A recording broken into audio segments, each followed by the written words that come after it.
All right. If everything is correct, we should be back now.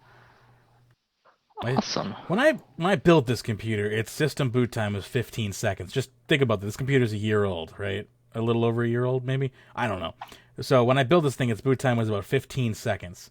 I find that interesting because today, its boot time is now 51 seconds. Like, how, over the course of like a year and a half, did you increase your boot time by 500%? Like, Too much porn. Windows for you. That's fucking Windows for you right there. Anyway, hopefully people can hear me on the internet side of things. Let me know. I can hear you right now, I think. I'm reopening. I'm reopening Oh. topics real quick. I mean, you on the plus side, your voice quality sounds much higher than it did before, so I'm That's good. hoping that's a good sign that it's fixed. It should be fixed. Like, my computer just hates not being rebooted, and I hate rebooting it. So we live in this like world where we kind of just hate each other.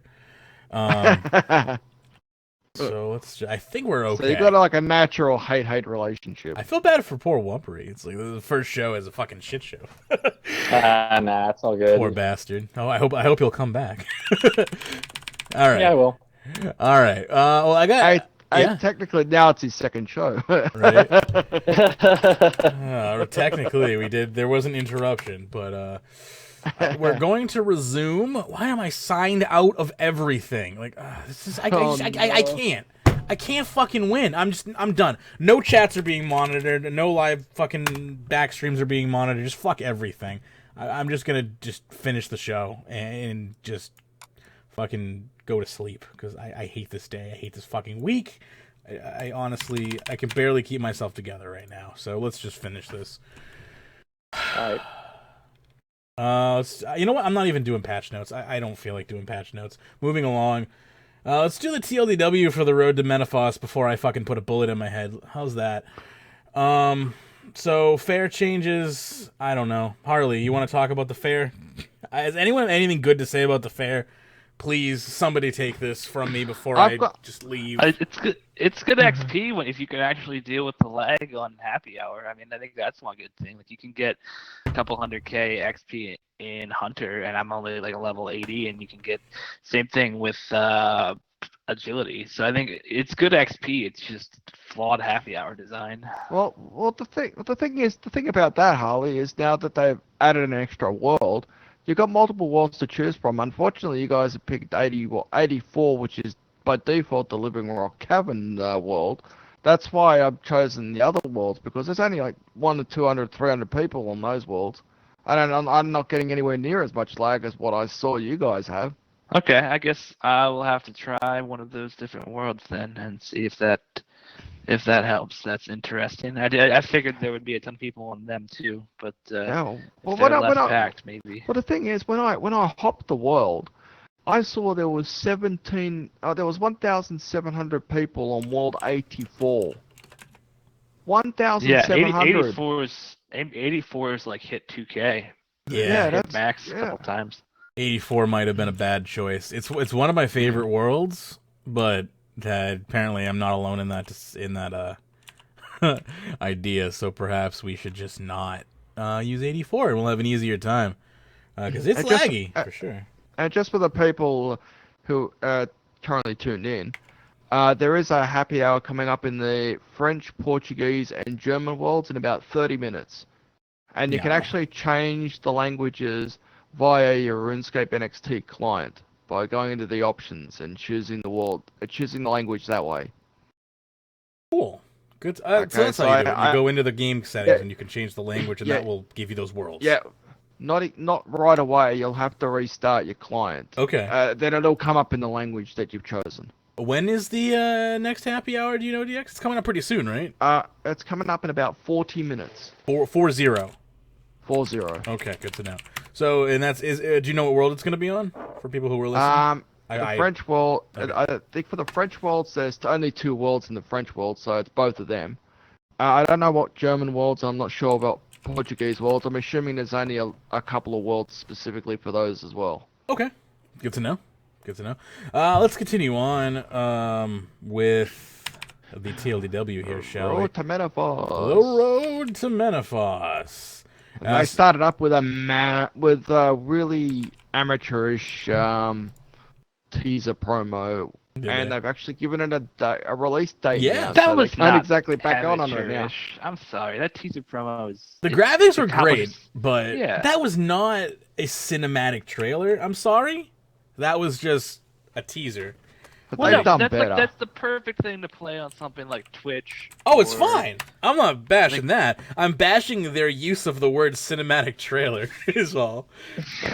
Well, I think it's just because it's not in engine, right? Like, Yeah. I think that's probably why they called it cinematic. I but I can guess. understand that complaint. It's just, I mean, coming from somebody who's really into, like, audio and video, just hearing the word cinematic trailer and then watching that, like, I'm sorry, yeah, your graphics are great, the resolution's fine, you know, it's a pretty image, like, you know, kudos to the artist team, but, like, you can't animate it using, like, Adobe Flash Studio 5 and say that that's a cinematic trailer. It was just some tweening. Like some basic animation tweening of like the graphics slightly willowing. It's not cinematic. It's nice. It's appropriate, but I don't know. I feel like that they're just...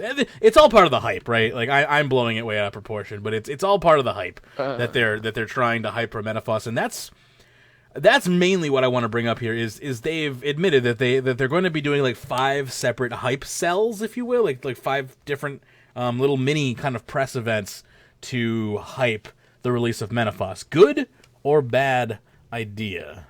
Thoughts? Go ahead. Open floor. Good. I mean, I think that's part of why they're doing this expansion thing. Is like this is like when to take World of Warcraft for example. When a new expansion comes out in that game, of course, it's on a much bigger scale. But that's when the players come back. Like World of Warcraft. Last time they talked about numbers, like they sit around 4 to 5 million players right now when there's not an expansion. But when a new expansion comes out, their numbers jump up to like 10 to 13 million because everybody comes back to check it out. So I think what Jagex is trying to do with expansions is create that same kind of level where like the people who only play once a month or the people who haven't played in a year will come back, play for a month or two, and then leave until the next expansion comes out, and then they'll come back again and check it out and play for a month or two.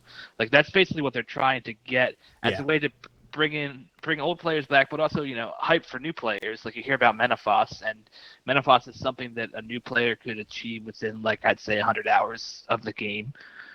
You know, starting out, so it's not like it's a super far off achievement. I agree, and Menaphos again, as Azure Sky is saying over on the Twitch chat, like it's meant to be a mid-level city, so the barrier of entry is pretty forgiving. So this is going to be something, and I think that's a good idea to start off with a fairly accessible expansion.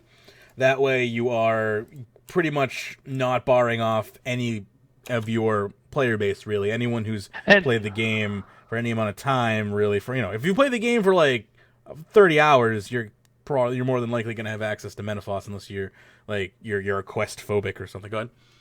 And I think it's a bit unfair to say it's a mid-level city. It just has it's like mid-level to enter, but like the stuff like it's going to hold in it 120 Slayer. It's going to have high-level skilling stuff.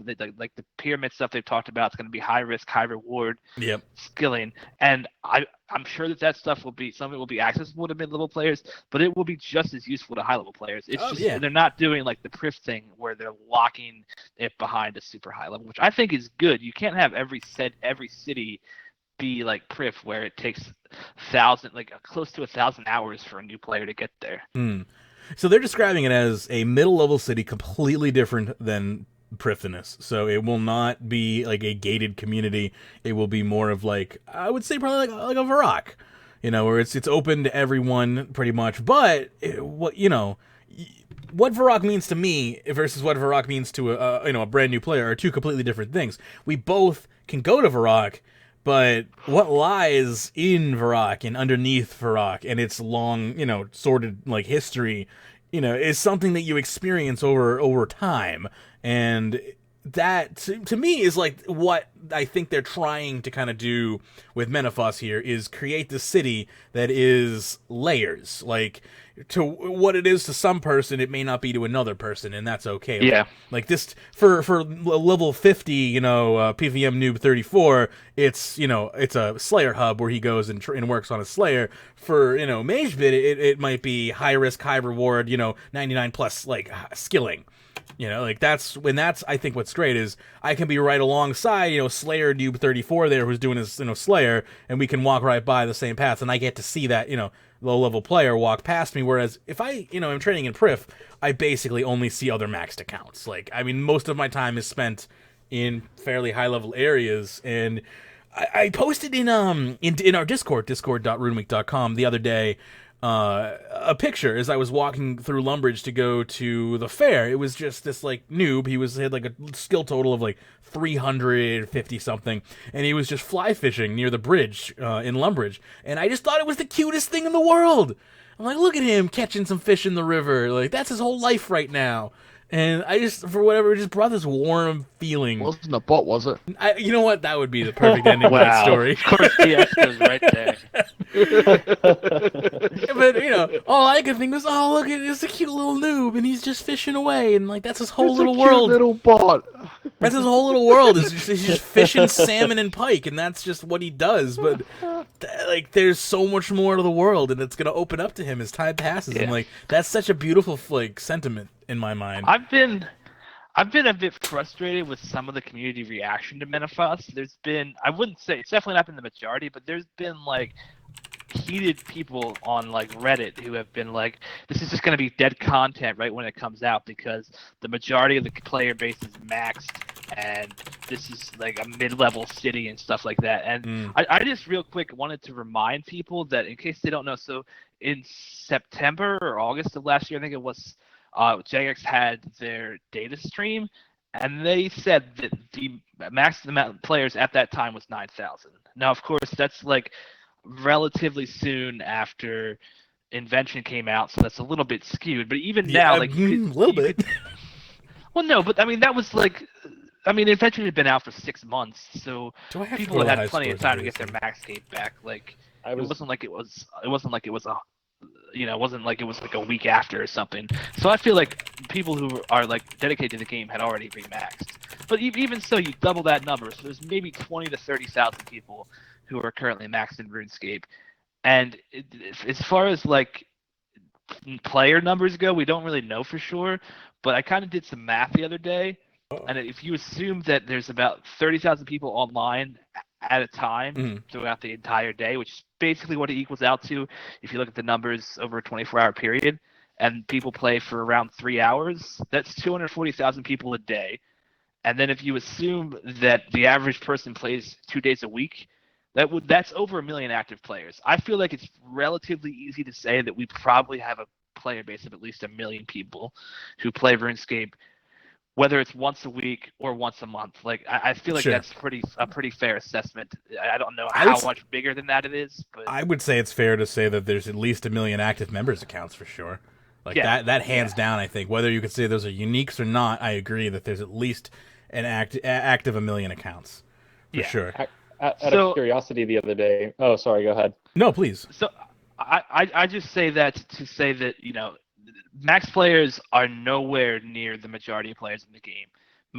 The average player has around level 70 in most stats, according to Jagex. So just keep that in mind as far as what Menaphos should target. Anyway, go ahead, Bumpy. Oh, no, I was just going to say, out of curiosity the other day, I just went to the high scores just to see, and in before rage about how the high scores are worthless now, but there are, when I checked, I think it was yesterday or something, there are 94,000, like, I don't know, 800 or something, somewhere around there, accounts with over 2,500 total level. I think that's probably the reason why they added the 2,600 worlds now instead of the 2,500 world. Right, but my point is, for those people who are saying the majority of the player base is max, like, well, not really. We have 100,000, not even 100,000 accounts with over 2,500 total, when the current max, if you include 120 Dungeoneering and Invention, is 2,715. So And I've been sitting at 2710 for the past year and a half. Sorry. Yeah, so the majority of the player base's max sort of argument isn't exactly mathematically accurate. No, it's not at all. It's purely just serving the individual who's saying it is what it is, and they're just hoping you won't fact check it. Good. I think the thing is, once you max, as you said, Mage, like, you isolate yourself. You spend most of your time at the max. Sound like my therapist now. Go ahead. Or, well, the way the game's designed, you spend most of your time at the max guild, or you instantly teleport to a civilian location that's for level 95 plus, or you instantly teleport to a boss, and the people you see there are maxed, or they're max combat, and max combat is pretty easily read as max. Like, if you right-click somebody, you see 138 combat, you kind of just assume that means they're maxed and everything else, but it honestly doesn't. You know, combat's so easy to get up there these days that number, you know, doesn't really mean that much. And most people don't, you know, actually examine and check someone's skill total level. So I think that's what it is. And also, another thing is... I get mad when I right-click someone and it shows me their combat level. I'm like, put your weapon away. Come on. I want to see your skill total. That's just, I know I'm a rare individual. And I think the other thing is, like, the vocal part of the community, like Reddit and Twitter, the majority of those players are going to be the ones who are most invested in the game and therefore are going to be maxed or close to max. So I think that's another part. It's like, people you talk to on Reddit are probably all close to max, because that's a very small part of the community. It's like 70,000 people, I think, is the size of the subreddit or something like that. People who hang out on Reddit are probably a little more, like, invested in the game than your average RuneScape player, right? Yeah, there's another word for that, Mage, and it's called troll. I mean, I would argue that that's probably the majority of the old school Reddit for sure. Although RuneScape 3 is getting worse, I have to say. It is getting a little bit worse. Not necessarily the toxicity over, like, the past, I don't know, like, the Achievement Diaries update, like, people went ridiculous. Like, even Gemstone Dragons, like, the past 3 updates we've gotten, I understand you can argue that they were not as good as you would like them to be, but people got, like, overly angry about it. And especially, like, the Spring Fair, like, people were going after specific J mods. Yeah, like, that's a bit in silly. terrible ways. Yeah. It was bad. Not cool. Let me drive us back on course here a little bit, back onto Menaphos, and talk a little bit more about that. They do, as we were talking about, medium size city as far as, like, requirements goes. So additional required stats will be recommended. I'm sorry, these are not required, but recommended. Will be to complete Ictherin's Little Helper, 85 Slayer, 50 in Agility, Constructing, Crafting, Divination, Engineering, Prayer, Runecrafting, Thieving. So these are all things I think you can probably expect to see in the city in some combinations. I assume the Shifting Tombs specifically will include a lot of those skills, which we'll talk about coming up soon here. So there's the content that they did mention here includes a teleport lodestone, of course, Slayer dungeon. Yes, I have issue with the fact that they're going to put in a teleport lodestone to Soponum because sorry, not Soponum, Menopause, because that Scepter of the Gods is a rare thing out of Soponum's Pyramid Plunder, and if they're gonna give you a lodestone there, that becomes cheap as chips. I mean, they already have a lodestone in the desert, and it's not going to be that big of a difference between the Menaphos. I would like to see it locked behind something, like make them do something for it, but you know. I think the thing is, though, and they haven't said this, but they basically said there's going to be a GE. They didn't officially say it, but they all but said it's going to be a Grand Exchange. And I think they want this to be the place you go after Varrock but before Prif. So if they lock the lodestone behind something, it wouldn't work that way. Wouldn't that be great, like, if they use one pyramid, like, and they cut holes in it and turn that into a GE? That would be interesting. That would be sweet. That would be something. That'd be the PE Pyramid Exchange.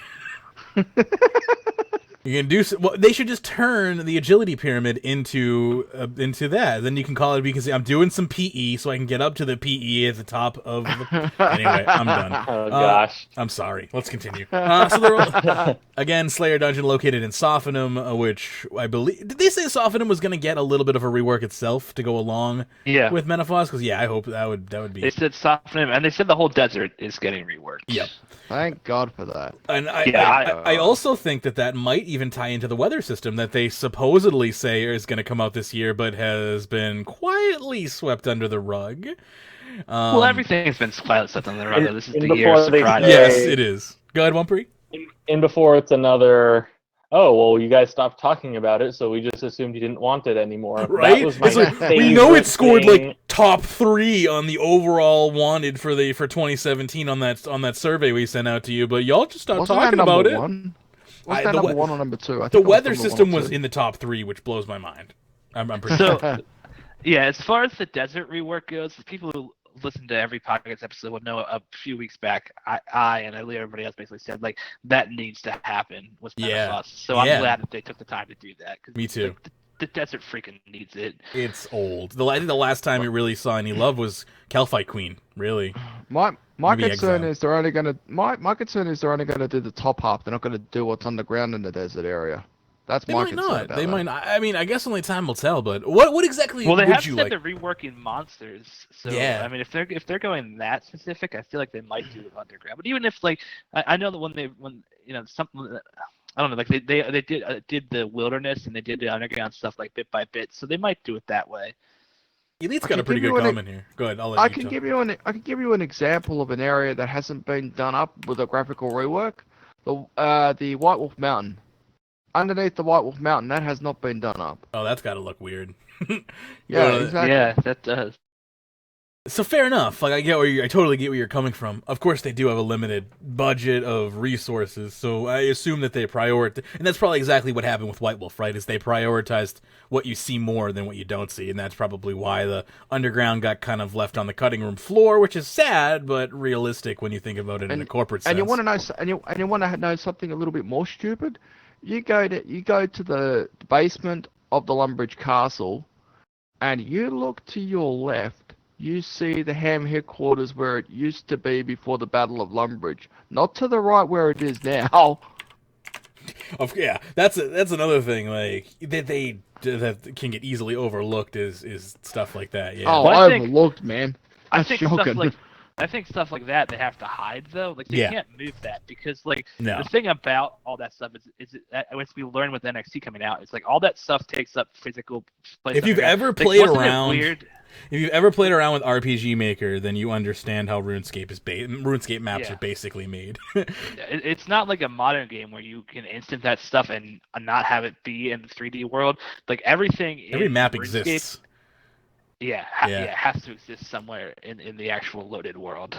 Which I find fascinating, because that's like, nowadays that's really not the case anymore. Games are kind of like, I guess it's probably more the case for MMOs than like other games, but you think about like most modern technology these days and things are kind of streamed in around the player for the most part.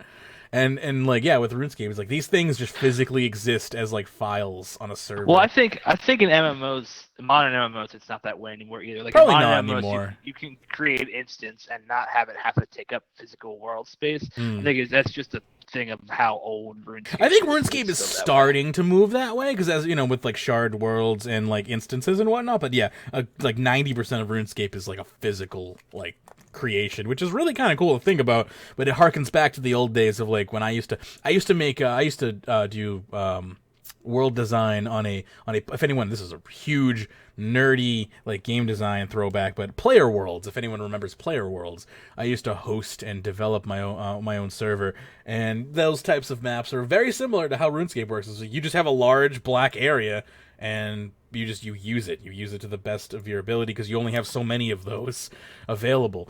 And a lot of the times places get put on the same like block, if you will, and they just have to be far enough apart with enough black in between that you can't tell that, right? And as RuneScape has evolved, that's kind of become a more of a problem as the camera's draw distance has gone further.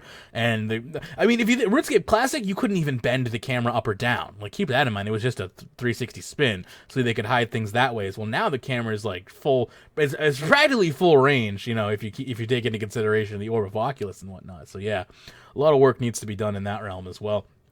Anyway, steering back on track here. And not to get off on one of Magebit's stupid stories, lore is introduced through multiple avenues, as far as they have the library, which will be player-submitted entries spread across multiple books. I find that library idea interesting. I wonder how they are going to pick entries for that. Like, if they say it's going to be lore, right? that means Apparently, it's already ended, that one for the that one's over library. as far as like entries. You can't enter anymore. But Now there's one for the pub. correct. So I wonder how they're going to do that, though. Like, how they're going to make their selections, if they're going to base it like off actual lore, or if they're basically giving players an opportunity to kind of make up their own lore here, which is interesting to say the least, problematic to say, I guess, the worst. Anyway, examine messages are also being added. Most will be added if there is additional time. Of course, that puts additional stress on the localization team and slows things down, so keep that in mind. It's just a side note, but people love their examines. RuneScape's famous for it, so, wouldn't be RuneScape content without a bunch of, snarky examines. Let me get my fanfic in RuneScape. Hey, if you could fit your fanfic in 250 words, that was your chance. I wanted to read Elite's comment, though, because I do think it's valid as far as lodestones go. He says, I'm fine with the quest locking a lodestone, but a lodestone is needed to make the area more accessible. One of the reasons I don't go to the Ark more is because it needs to be accessible to be good content. So, accessibility. Does accessibility play a large role in what you consider good content? I think is a valid discussion to be had there.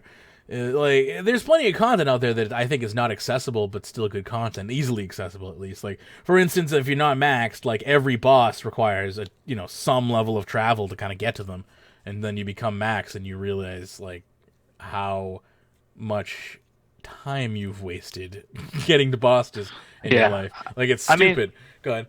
So I am definitely a person who thinks that there are too many lodestones in the game, but like the Prift Grand Exchange one and the potential Menaphos Grand Exchange one would be two that I think have to exist for the exact reasons Elite says. Like, I think places they should be potentially removed are places like the Falador lodestone or something like that doesn't necessarily need to be there, or like the Draenor lodestone, like that stuff like that, to make you have to walk a little bit more to get to the outer cities. But the main hub cities, I think it's good to have a lodestone or even a teleport tab, like what it used to be back in the day, to get there.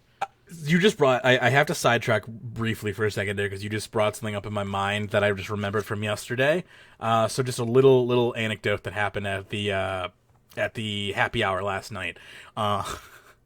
So I'm sitting there doing happy hour, right? And all of a sudden I see these little teletabs all over the ground, right? And I'm like, someone's dropping teletabs over. That's weird. So I right-click one, and which one is it? It's the Carol Langer teleport tab. Oh, goodness. Some asshole dropped a buttload of Carol Langer teleport tabs everywhere just to see if anyone would pick one up and use it, I presume. That's perfect. That's RuneScape for you right there. I was just like, God damn it! Like, you shouldn't really be allowed to drop anything inside the just like, inside if that there's an after that. opportunity to scam, there will be a scammer. It's just like Fuckers. it's like a vacuum. You can't you can't have a vacuum if there's air around it. It's like you can't have an event without scammers rushing. Anyway, I thought that was funny. I know I've completely. I didn't know you could do the delete tabs to the ancient I didn't know. areas. I didn't know those were tradable. I guess I should have known, because I think it's a fairly common scam to give people the Carol Langer. Oh yeah, actually it is. I remember a few weeks back I actually posted on Reddit. We've talked about and it. I said, hey. Yeah. I was like, hey, oh yeah, I remember. I listened to that one, and I think you mentioned. Yeah. You gave me a quick shout out, so I appreciate that. But yeah, it's just silly. How are you gonna give us a warning when we're teleporting to the wilderness, but not with this obscure item that people don't know about, that like is going to be used to exploit people who don't know that it's a thing? Like, how? Yeah, I had no idea that was a thing. Yeah, when I saw it on the ground, I chuckled, but someone might be like, "Ooh, free teletab." Yeah, it's doing that on they 84. teleport out there with their Happy Hour, seismics or their scythe. Yeah, you've got almost 2,000 people there. Like, you just need like one or two idiots to tell you, and your friends are there waiting. Yeah, that should definitely be fixed. Sarah in the live chat says, I would remove the Edgeville teleport and move the Varrock one to the GE, lodestone teleport. And I actually I agree with that for 100%. I think, with the Menaphos update and they're potentially reworking the Varrock GE, I think moving the lodestone to super close to that GE would be a good thing for the health of Varrock. What about in the middle of the Varrock GE? Move the fountain and just replace it with a lodestone. Well, the plan is to revert to you though to the old booth is in the middle, so I don't know if that wouldn't really work unless you can teleport right behind the bank, the bank people and rob them, I guess. Rob them. All right. Let me again. I'll try to drive myself back on topic here. I'm not good at staying on topic. We know, and today apparently I'm really scattered. So yeah, Lodestone Slayer Dungeon, lore through the library. Get your fanfics in. All right, I guess it's too late actually, but whatever. Examine messages and of course graphical improvements to the desert and nearby areas, as we previously mentioned. So Menaphos is following on the human angle of the story desert line. So we're following. Basically the human story. Two primary. Just to take a slightly off topic again, the whole teaser with Ozan and stuff has a very Prince of Persia: The Sands of Time feel to it. I agree. I saw a post about that on Reddit, and it was funny because I was thinking the exact same thing. They're definitely in some ways, but I don't know if it's on purpose, but they are mentioning that series in ways that I like, because it's one of my favorite games of all time. Yeah, I have never. All right, I played Prince of Persia: Sands of Time with the PlayStation 1, I think. I didn't own it. It was my girlfriend's, and I played it a few times, and it was really fun. But I never owned it, so I didn't get to have that amazing experience that so many did. But yeah, I think that's not necessarily. I think it's a good thing. I think the Prince of Persia games do justice to those cultures as far as like the design goes. So I think it's a if anything, if Jagex didn't do it intentionally, which they may have, they made a good choice.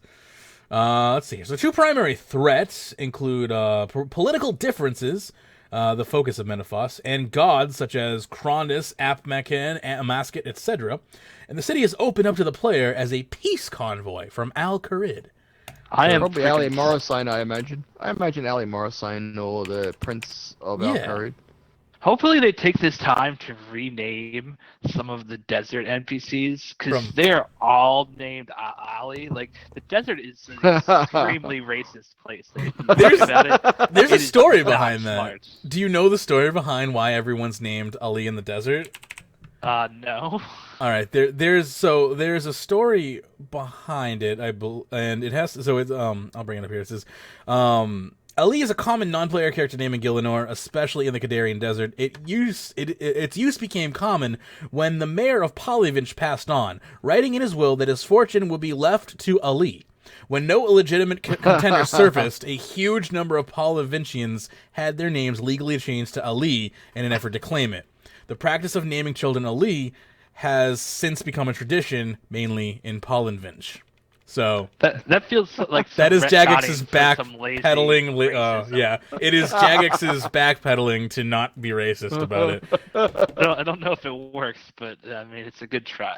Well, I wonder, is there a boxer over there called Muhammad Ali? The only thing I can say is go to RuneScape Classic Wiki and type Ali in and see if the same article's there. If it's been there for over like 15 years, fine. But I have a feeling that was like retro added in. Like, I mean, even if it's been there from the beginning, it doesn't make it okay. Problematic I suppose, aspect of it. Yeah, exactly. But I do want to say too. Yeah, good. I'm super stoked for Krondus.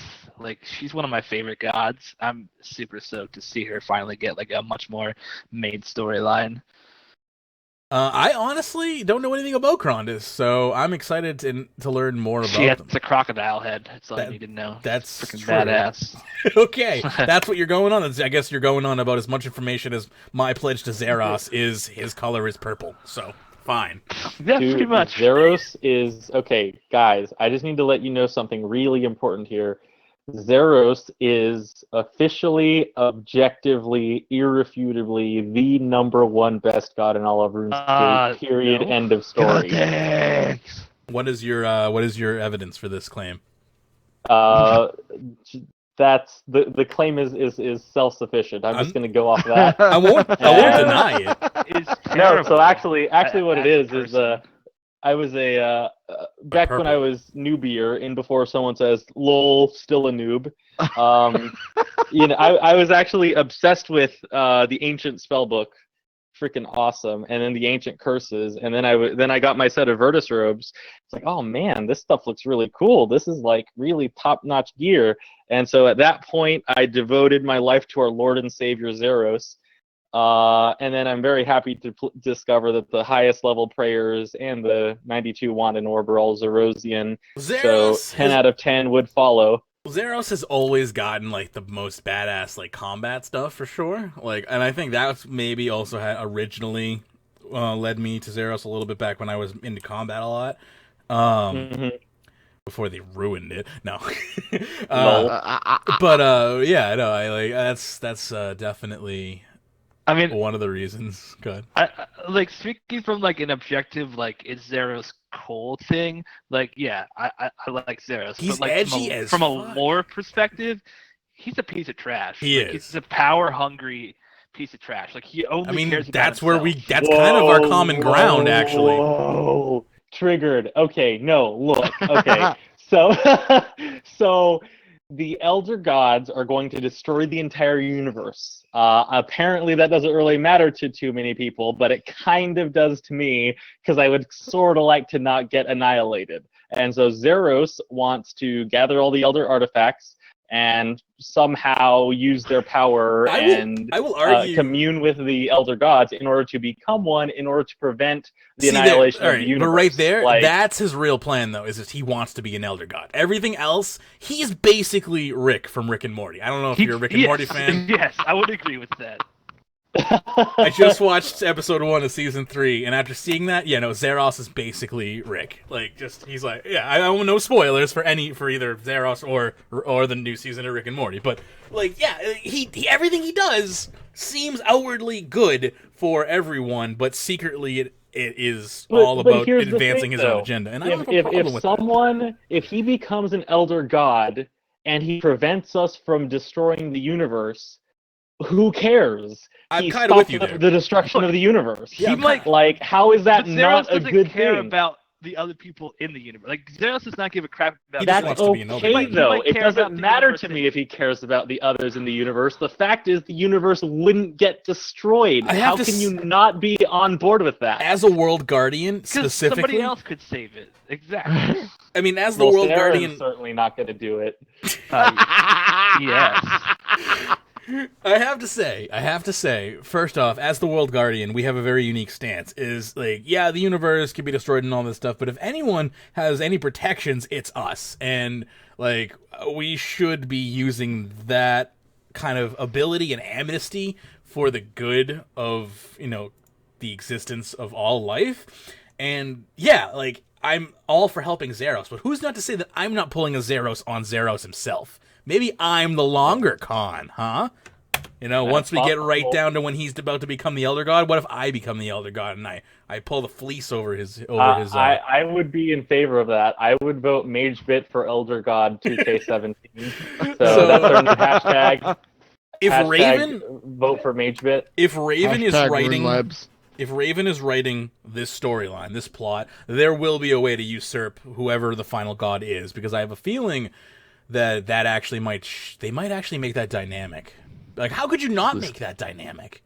Zeros, Zarak Zachary says, Zeros thinks he knows best, no different than Sarah Dalman. At least Zamorak lets you be free in the fire of chaos. Listen, if you want to be a hippie Zamorak worshiper, I got no problem with that. I love the idea of being free in chaos and anarchy. I love that. Yeah, I don't know if I would consider you a hippie if you follow Zammy, but Anarchist for sure. Yeah, might have gone a little far with the hippie comment. Session 1 Sosh, Hamster King knows hippie, that's more Guthix or Saren, isn't it? Yeah, I would say. Like, yo, man, just chill out. Everything's gonna be all right. Just leave me be. Let me live my life. It's Guthix. Yeah. Guthix was the hippie god. Guthix was definitely the biggest hippie. His symbol is literally green. Like, we all know what that means. Yeah. That's true. It means money. That's what it is. Hey kid, give me all your money. Yeah, Sarah. We all know Saren is really the best god. We know. All right, let's continue on here, shall we? Go ahead, just for conspiracy theories, right? Wouldn't that be messed up if there was another desert god named Soraz? If you think about it, its name backwards is Eros. There just might be. DX, I think you should apply for that open writing position that Jagex has open. Just that get you into the new 6-stage quest series. You've got what it takes. I can feel it. Let's see here. So we got some new characters showing up and some old faces as well. So we got the main ones that you're probably familiar with. Maybe you're not. The Pharaoh, Leela, Ozen, Krondus, Thrall, Osman, Jabari, and the Jack of Spades. I really feel like it's getting a little corny with names like the Jack of Spades, but I'll live. 8-year-old Magebit approves. So whenever I heard you say Pharaoh, I don't know if anyone. Okay, major nerd alert here. So I used to be really big into the card game Yu-Gi-Oh! When I was growing up, and I love that game. Anyway, recent movie came out, RuneScape. Dang it, RuneScape. Yu-Gi-Oh! The Dark Side of Dimensions or whatever. And so for a second there, like space, I'm like Pharaoh, and I'm thinking Yu-Gi-Oh! And I was thinking, it'd be really cool is if when they release Menaphos, if you could get the Yu-Gi-Oh! Pharaoh's hair as like a cosmetic override, and then we could have 2 good-looking hairdos for guys, and not everyone would have to sport the spike trap. Well, if there just so happens to be at least one giant Yu-Gi-Oh! Fan on the RuneScape development team, maybe that will happen. Yeah, that'd be pretty sweet. 10 out of 10 would wear. I've only seen the original season of Yu-Gi-Oh!, but I love Yu-Gi-Oh! I've only ever seen a couple episodes from Yu-Gi-Oh! I'm not that kind of anime. I used to be when I was younger. I kind of stopped, but I do appreciate. I appreciate what Yu-Gi-Oh! Did as a show. Like, it sold the shit out of that card game, and that they did it really well. They basically taught you how to play the card game through the show, which was genius. And then you would associate like those live action battles that you'd watch on TV Definitely. with playing the game because you're a kid and you still have an imagination. Whenever I was younger, I was trying to save up to get one of those dual disc things that you wear on your arm so you could like play cards with other people. But I never ended up getting one, and so I actually just made one. I just got some cardboard and like cut some little notches on it and kind of made this arm wrist thing to wear it on my arm, play cards. Oh man, and I still have my cards. Fun game. Yeah, Yu-Gi-Oh! Is definitely a game that has held up over time, for sure. Let me continue on here. What else we got here? So the Pharaoh will have some of their own individuals, it seems. So they will be a Tumakin follower. Ancestors took over the throne bloodline, attempting to right the wrongs of the previous Pharaoh, which was his mom. Closed the city during the war due to numerous issues. That sounds like something that a dev would post on their website as to why it was down. Closed city due to numerous issues. So pretty much that's the big lore right there. Menaphos is being revealed after like 15 years, and the reason why it was closed? Numerous issues. Well, they don't want to. I know, I'm being an asshole. And finally, cats may be in Menaphos, which would make sense if you think about it. Good. Oh boy, Meowza. just what I always wanted, more cats. Give us all the cats. Are you kidding me? We need more cats. Oh, hey, sis. Hey, you know what we need after all that? We need a new title, The Crazy Cat Lady and Crazy Cat Man. That'd be awesome. I hope they have like a Nyan Cat Pet little, Pop-Tart treat. The little rainbow string. Anytime I see someone run by the rain with a rainbow cape on, that's the theme song that plays in my head, and I love it. Perfect. Jagex, Seriously, I need a rainbow cape. Me too. Nyan Cat Pet or Riot. World 66, everyone. Finishing up here, players will not be affected by the heat of the desert while in the city, and achievements are still under discussion. So there you go. And I believe next week we'll learn more. That's possibly for an achievement diary. That's so what I mean. The most disappointing thing about this stream, like I'm super hyped for Menaphos, but the way they talked about achievements was extremely disappointing to me because it had felt the way they were pitching things. The whole point of the achievement rework was for things like Menaphos to have a ton of them, and then they basically said they didn't have enough time to do that with this expansion, at least at launch, which kind of has me a little bit frustrated. I'm hoping that maybe they're lying to us and trying to give a misdirection. That's my only guess, because I don't know why you push out that achievement update that they did a couple weeks ago if they're not trying to get ready for something like Menaphos. Like that update only made sense to me Could get it ready be for possible Menaphos. that there's just no method to their madness and it's just madness? Like, No, I mean, Possible. I mean, no. Reddit sure they're would like much to more believe that. organized than that.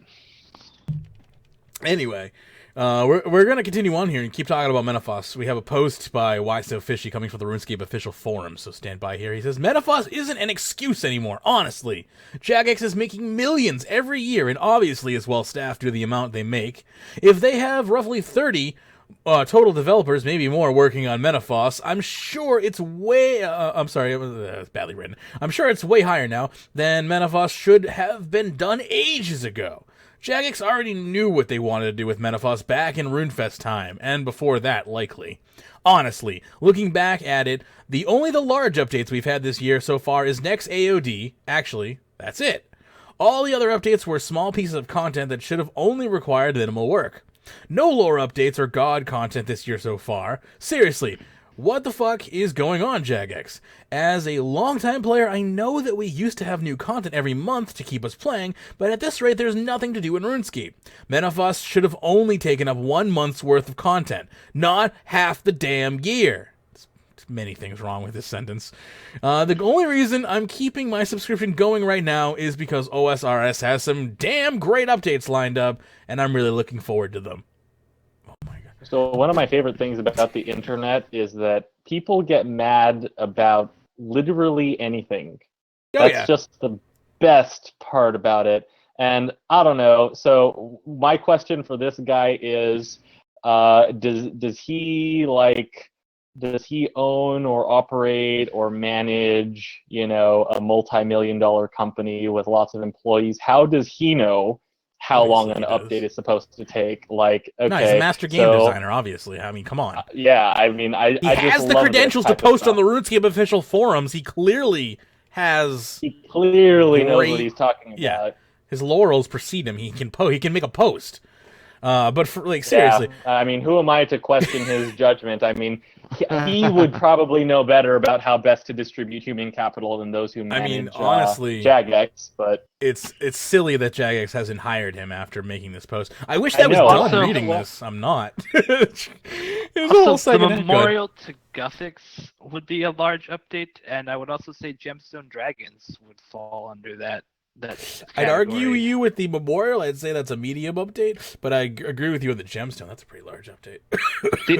the amount of new dungeons, the amount of balance that has to go into the unlocks for the memorial to Guthix, though. I mean, that's a lot of work. I'm waiting with bated breath to hear the rest of this guy's post. I just want to quickly address. So first of all, the first thing I want to address here: Menaphos should have only taken up 1 month's worth of content. First of all, who are you to decide that? Like, who are you to say what should be released? Like, you're no one. That's who you are. You are literally, who am I? I'm also no one, but I have a little more rationale, I think, than this poster, I suppose. 1 month worth of content, fine. That's debatable, I suppose. If you really hate the idea of a new area so much, whatever. But half the damn year is completely a hyperbole. It's literally 3 months. Last time I checked, a year is 12. So 3, 6. That's a quarter. Yep, 1 quarter. So math. Thank you. Even Magebit can do that level of math. So if I can do that, then you should be able to as well. Anyway, I'll finish up here. At the very least, Jagex, you could be using this downtime, quote-unquote, to fix the combat system's numerous problems and make the tons of dead content in the game seem useful again. How long has it been we've been asking for Storm of Armidal to be buffed and runes to be made useful again? Yes, make runes useful again. they're make totally runes not. Great again. They're totally not. This wax never happened, everybody. You heard it here first. Instead, 2020. Instead, we get developers spending time making rings that have a 1 in 25 million drop rate. Honestly, I think if you hired a rock, the elements would corrode the rock enough to where the particles would press the keyboard and make better use of time than the devs are right now. Maybe a little ranty, but that's not what I intended. Gee, you just delete the whole thing, a little ranty.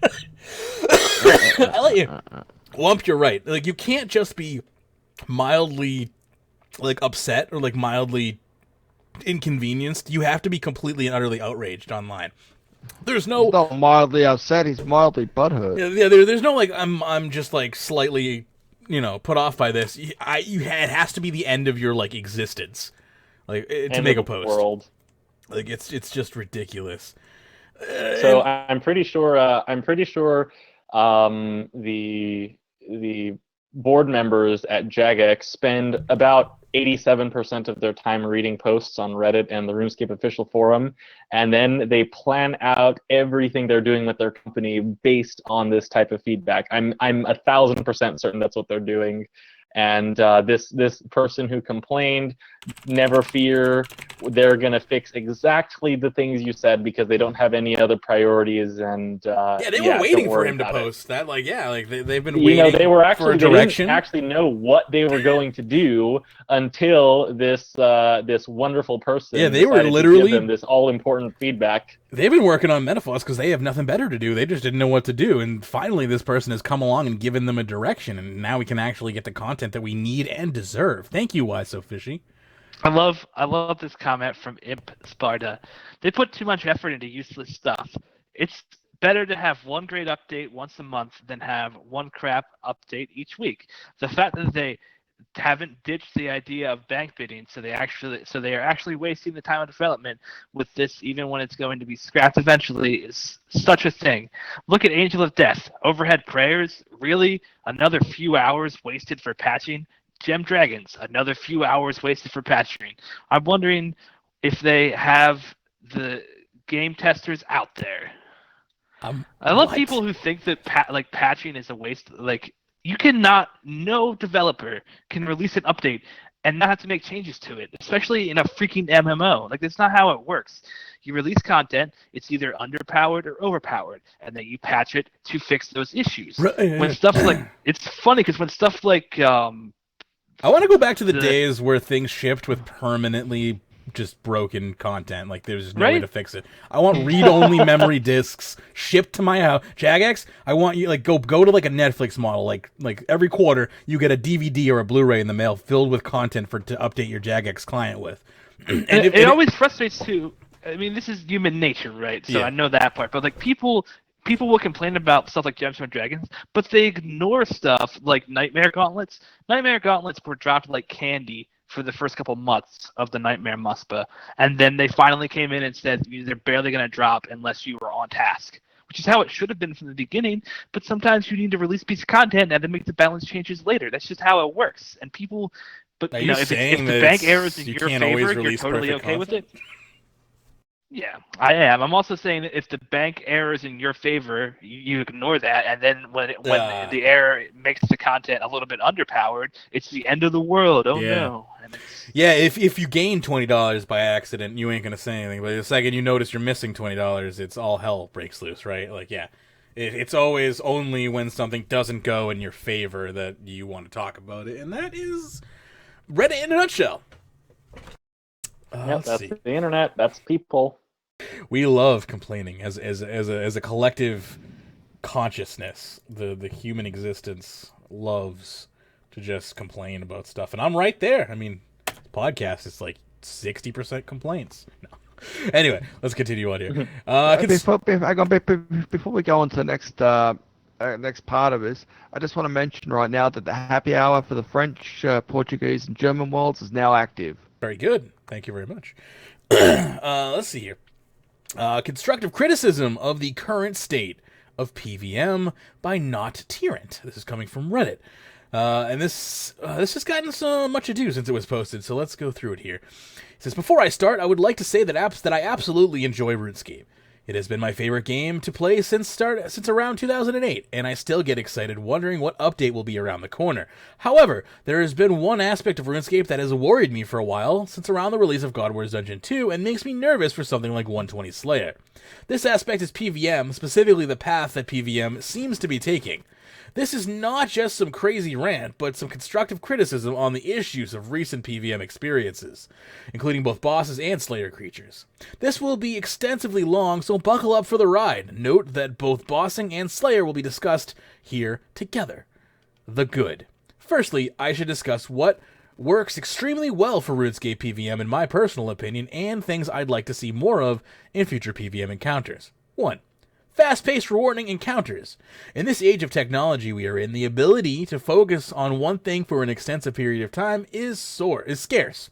People get bored very easily if something relatively static takes so long.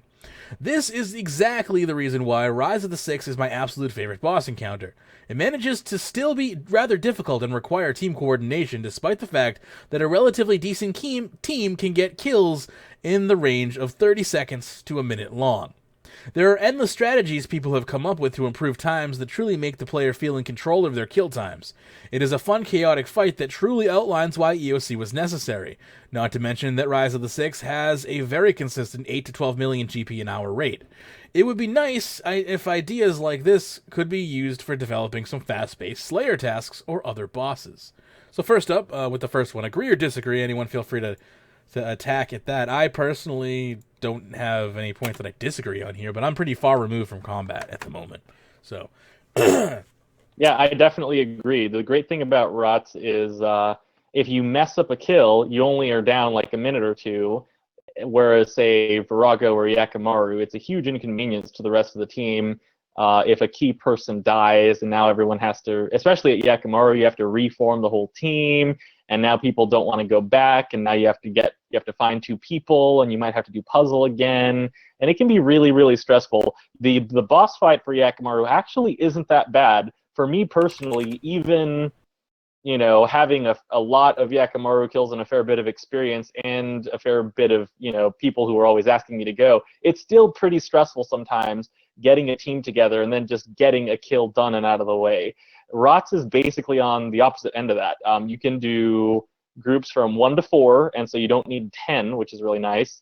And then the boss fight, if it's a slow kill, if you have learners or someone dies or something, the kill's maybe a minute 40, maybe pushing 2 minutes. And in really high level teams where everyone's pretty experienced, the kill takes 40, 50 seconds. And it's very quick, very fast paced, very intense. And so I generally agree with that sentiment, and I would love to see more of that in future bosses. Cool. The next point they have here is boss phases. Boss phases that are actually phases. Boss phases work well when they change up mechanics in a unique way, completely changing up the fight while keeping some familiar attacks in. A few excellent examples of this are Nex, Araxor, and Virago. Each phase feels like a dynamic change to fight as a whole, and cause a healthy amount of anticipation and stress to the player. The first time I saw Araxi jump down and devour Araxor at the start of Phase 4, it truly scared me of the fight ahead, in a good way. It put me on alert knowing that this was going to be a true fight. Nex and Virago have similar feelings, with each phase bringing a whole new table of mechanics and strategies. I personally believe Telos has many flaws, but the way that Phase 5 was snuck into the 100% plus in Rage Kill was very surprising and exciting to see on release day. So thoughts about boss phases? Dude, boss phases are awesome. So one of my favorite things about boss phases is that, say take Yakimaru. So we have 2 primary special attacks that it does at every pool, and then it has 1 special attack per pool. And so it basically keeps you on your feet, and it maintains a level of familiarity. It just makes the fight much more engaging, rather than doing literally exactly the same thing for the entire duration, which that's a little closer to like Vindicta, which Vindicta's fun as well, but just the phase changes add a level of additional challenge, and it makes it a lot more interesting, especially at Virago and Araxor, where there are different rotations that change periodically. Yeah, I personally have no problem with phasing in bossing. I think that it adds a level of, I would say intricacy to a boss. It makes it more interesting to fight, for sure. Number 3, dynamic paths. Not much explanation needed here. Rots, Virago, and Araxor all have paths that change and altering the fight altogether. Yeah, that's one thing that I actually have to say. RuneScape's the first place that I actually saw that mechanic in that game. They're probably not the first one to do it, but when they added it in, I was like, that's an interesting mechanic right there in of itself. I had actually never really seen that in a game where the boss fight itself really kind of just shifts. And I have to say, that is a valuable mechanic. Coming from someone who doesn't really participate much in combat, I have to say that, to have that kind of concept on the table really interests me, and I wish they would do more of that stuff at skilling, to be honest, where, just certain things were, paths and areas would close and open depending on, just random things. I like that idea. I also like pass systems like Raxes that split up loot in such a way that makes it so that things hold their value more. Like part of the reason T90s or well, Spider Light specifically are worth as much as they are is because you have to do all 3 paths to get them. You just can't get a full drop like you can on a lot of other bosses, which I think is an extremely healthy way to design loot. Especially, I've complained about it before, but like Telos, I hate the design of because I feel like it doesn't work for the reliability aspect of the RuneScape client and servers going down at random times. And I feel like something like splitting up loot into paths is a much more reliable thing where it's only based on if you get that 1 kill, not if you can streak and maybe your client randomly crashes because NXT still does that for a ton of people, or the servers go down for half a second and you lose connection, things like that. I would definitely. I think everyone that I've talked to who pretty much agrees with the statement that the kill streak system just doesn't work well in RuneScape. Wump, what are your feelings on that? I like the idea. I'm not 100% that it was implemented exactly perfectly. My biggest complaint is exactly that, the fact that you can streak for so high for so long and your client disconnects and rip your loot. So, not a huge fan of it personally. Yeah, that's why I don't go to hardcore Iron Man, because of something like that. If I decide to go boss fighting and stuff like that, and all of a sudden I have a server issue and it's not my fault, and then my character dies, that's the end. Right? Yeah, that's a real issue. I would be really salty if it happened to me. I don't know about you guys, Hell but yeah, I'd be really pissed. Oh yeah, that's another reason why I don't really bother with them. Yeah, this is why I am afraid to touch Telos. Like, I don't mind a challenging fight. Like, I really don't. But it's like, it's just that idea of like the 1% of the time where like either because my client will just randomly crash sometimes. And my driver it'll crash my video driver, and it's not my computer. It is the game itself. Other games run fine. Yeah. Just to cut that off at the pass. And it's an NXT thing, or I'll lose connection from the server for a second, but my internet will be fine. It will just be a server DC, and like that kind of stuff will just make me want to not play the game for a month if that happened. And I was at like 300% of rage, 27 kills or something like that. It would just be infuriating. And so, like I said, I don't mind hard fights. Like, make a fight as hard as you want. Like, I'm not killing Telos yet, but someday I will. And I won't mind the hardness of the fight, but I will get angry when I get screwed over by something that's not my fault. And that's, I think, exactly why people don't like it. The second it doesn't feel like you effed up, then it becomes an issue. It's like, if you feel like the game did it to you, it's no longer fun anymore. You feel like you're being taken advantage of. And I think that goes across the board for just gaming in general, is when you feel like you have been defeated, it's easier to accept the fact that you've been defeated. If you feel like you were defeated purely on a technicality because something happened that was out of your control, well, then you're pissed off because it's like your lack of skill isn't the reason, it's out of your control, and I think it is in of itself infuriating. Let me talk about some other things that might be infuriating. He moves along and talk about the bad and says, now, here are some issues that have me worried on future updates involving both Slayer and bossing due to the repetitive nature of them. Most of these have a common theme, which involves artificial inflation of monster difficulty. You've heard me, if you've listened to this show for any length of time, talk about the term artificial inflation of difficulty or artificial difficulty. I don't like artificial difficulty.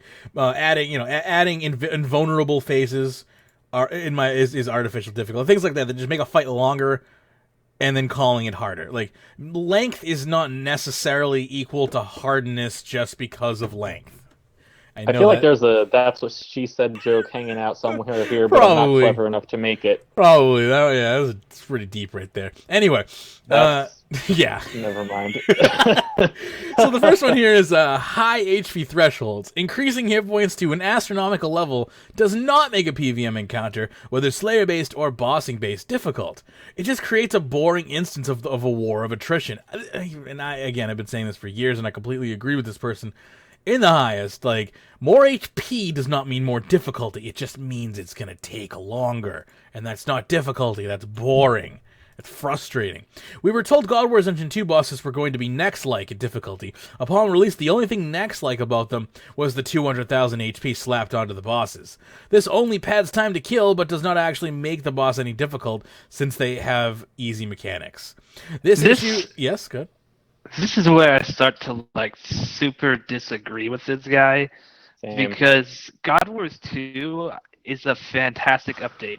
It lands somewhere before the difficulty of Next for sure, but also you have to realize that Next is a fight that was never meant to be soloable. So the hard mechanics of Next are literally just there because it's not supposed to be soloable. So I think God Wars 2 very much compares to a Next if Next was meant to be solo. As far as how frantic you have to be, yeah. Go ahead. Yeah, and I also think the mechanics are fantastic at teaching you how to be good at modern bossing, like to go do something like Rax. Like God Wars 2 taught me so much as someone who was not great at PVM when that came out. Like I have learned so much in that place. It used to be that I went in duos and trios all the time, and now I can solo at that place, and that's because that's a learning experience. I feel like this is a bit of this person's elite, like not having to kill those bosses because he already knows those mechanics showing through a bit, whereas I feel like they fall perfectly. And also 200,000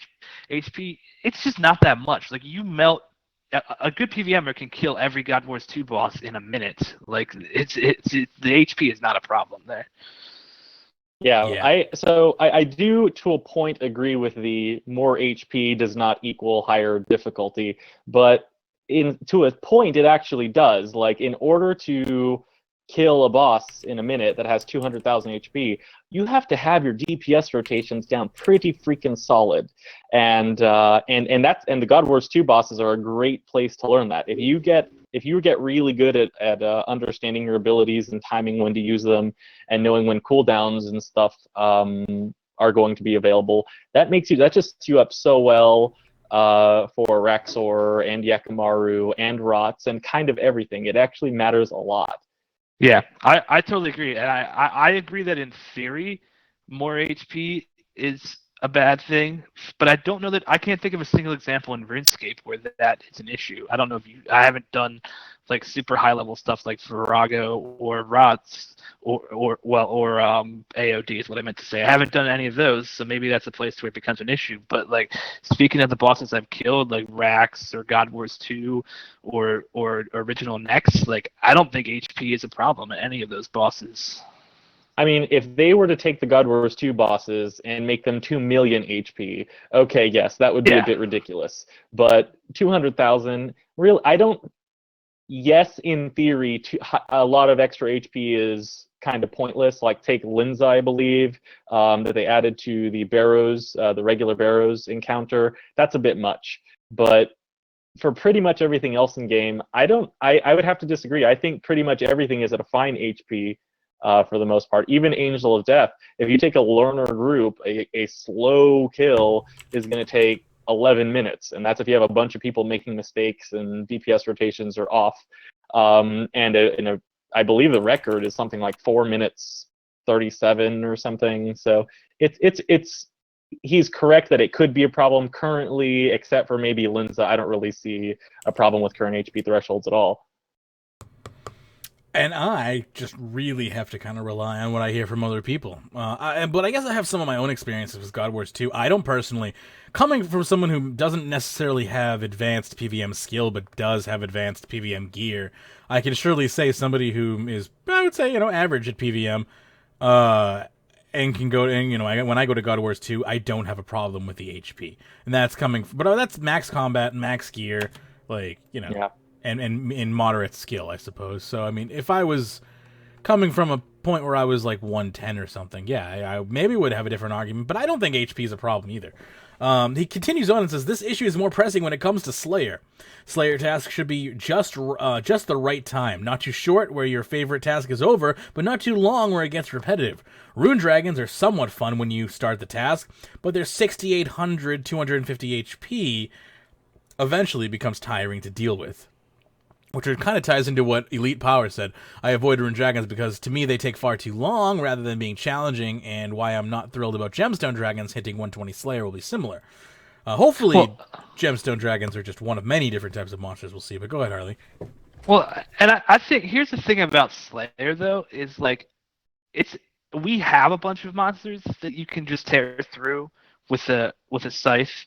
But what we don't have is a bunch of monsters that either have a lot of HP and take some time to kill, or have mechanics. So over the past couple years, that's what Jagex has been adding mostly to the game, because that's mostly what we're lacking, and that's kind of what EOC brought us the ability to do, is that kind of stuff. So I think Slayer is perfectly fine with something like Rune Dragons, as long as Rune Dragons aren't like every task isn't like them, right? Like Slayer should be diversity, and if you don't like Rune Dragons, you can block them or skip them. Like that's there's a mechanic built into Slayer to deal with stuff like that if there's a task you don't like.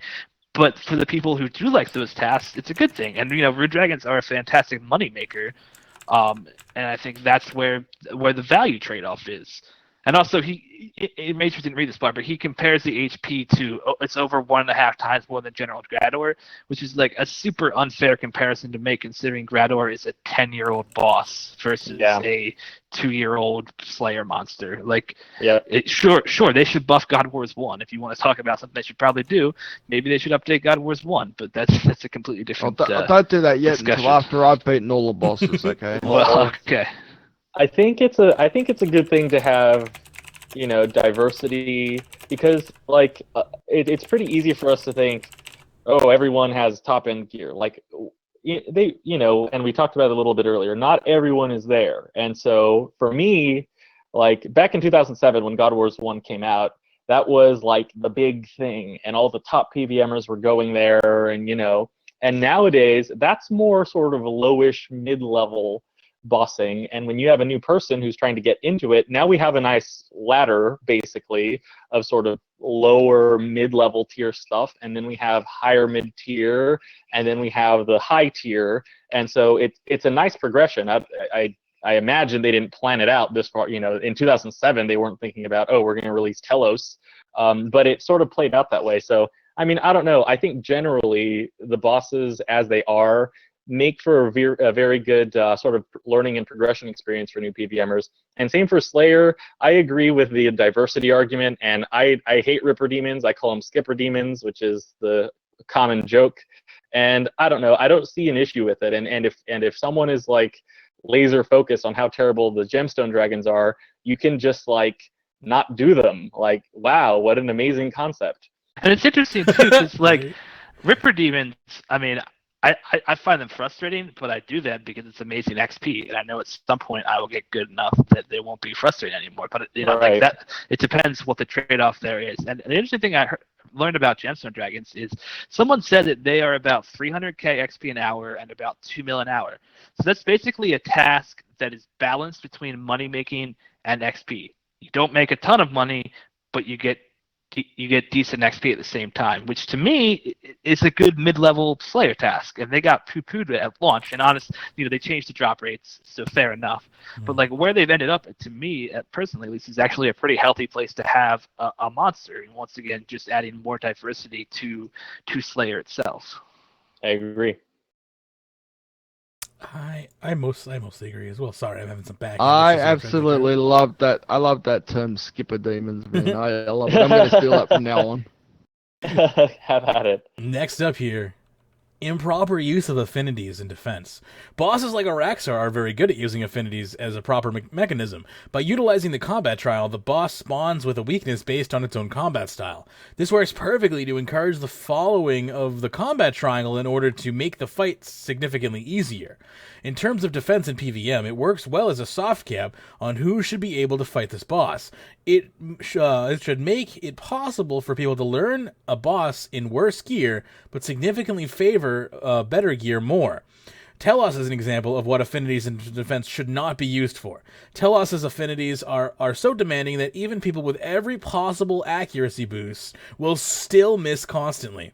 Debuffs can help a bit, but not enough to warrant a single difference. This causes a player's hit chance to be all down to RNG, which is the last thing an endgame boss should have. So I don't know if this is necessarily true or not. Need some Telos commentary here. Feel free to let me know if this is true or not. So this is one of, okay, so first off, kudos to, and I read this post when he or she first posted it, and they're absolutely right. So if you see me on Reddit, if you see Wumpery on Reddit, one of my favorite things to comment is, please don't say accuracy when you mean hit chance. They're two different things, and a lot of people don't get that. So let me just real quick. Go for it. Okay, so here's the thing. Hit chance is out of 100 times how many times you hit something. So if you do 100 hits and it actually deals damage 50 times, your hit chance is 50%. Now, the way hit chance is calculated is it's affinity times the player's accuracy rating divided by the enemy's defense rating. And so it's a little bit of math. It's very easy to do, and all of these variables you can look up. So if you have level 90 weapons and you have 99 in the appropriate stat, your accuracy rating is 3,670. And so you can take that number, and if you know the enemy's defense, you can calculate it, and you know the affinity, you can calculate what your hit chance is going to be. So now the person who posted is correct in that it's very, very hard to reach 100% hit chance a lot of the time. And he's correct that affinity debuffs don't always get you there. Where I disagree is that I don't think the top tier bosses should be able to necessarily always have 100% hit chance.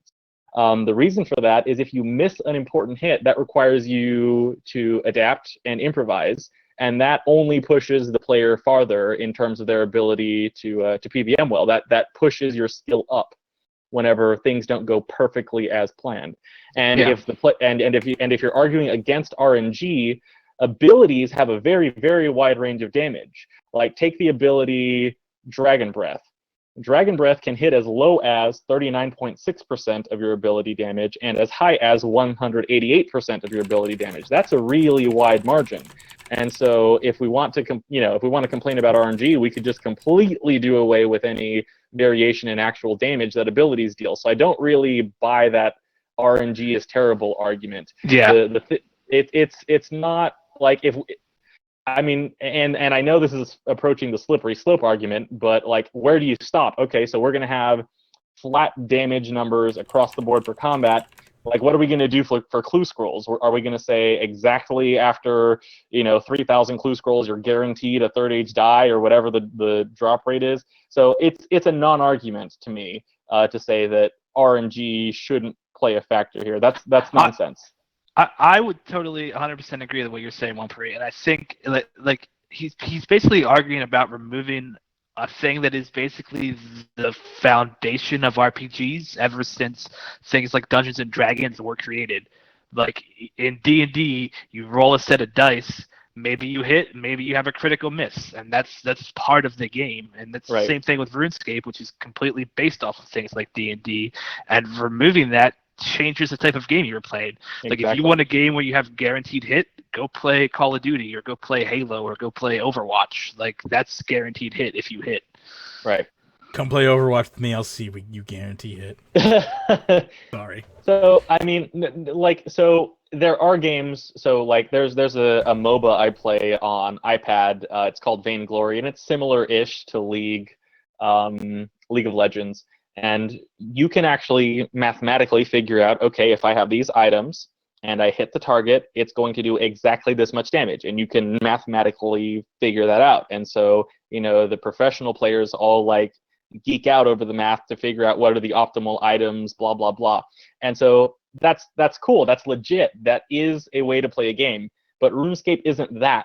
And what the person who posted this is calling for is changing a fundamental, mechanic, a part of RuneScape to something entirely different. Is that really an argument you want to try to make after all these years? How many hundreds of thousands of players are familiar with the RNG aspect of RuneScape and play specifically for the thrill of, oh, what if I get a seismic wand this time? Oh, what if I get a third age die this time? Hitting a 12K is awesome. That's also part of RNG, yeah. right? Like, seeing that 12K pop up on your screen, like, that's the range tendrils ability. What is it? It does anywhere from 66% to 500% ability damage in a single hit. So, and yeah, if you ask any ranger, they love hitting those tendrils inside of Death Swiftness and hitting the 12K hit. I mean, that's just cool. That's fun. Yeah. And, yeah.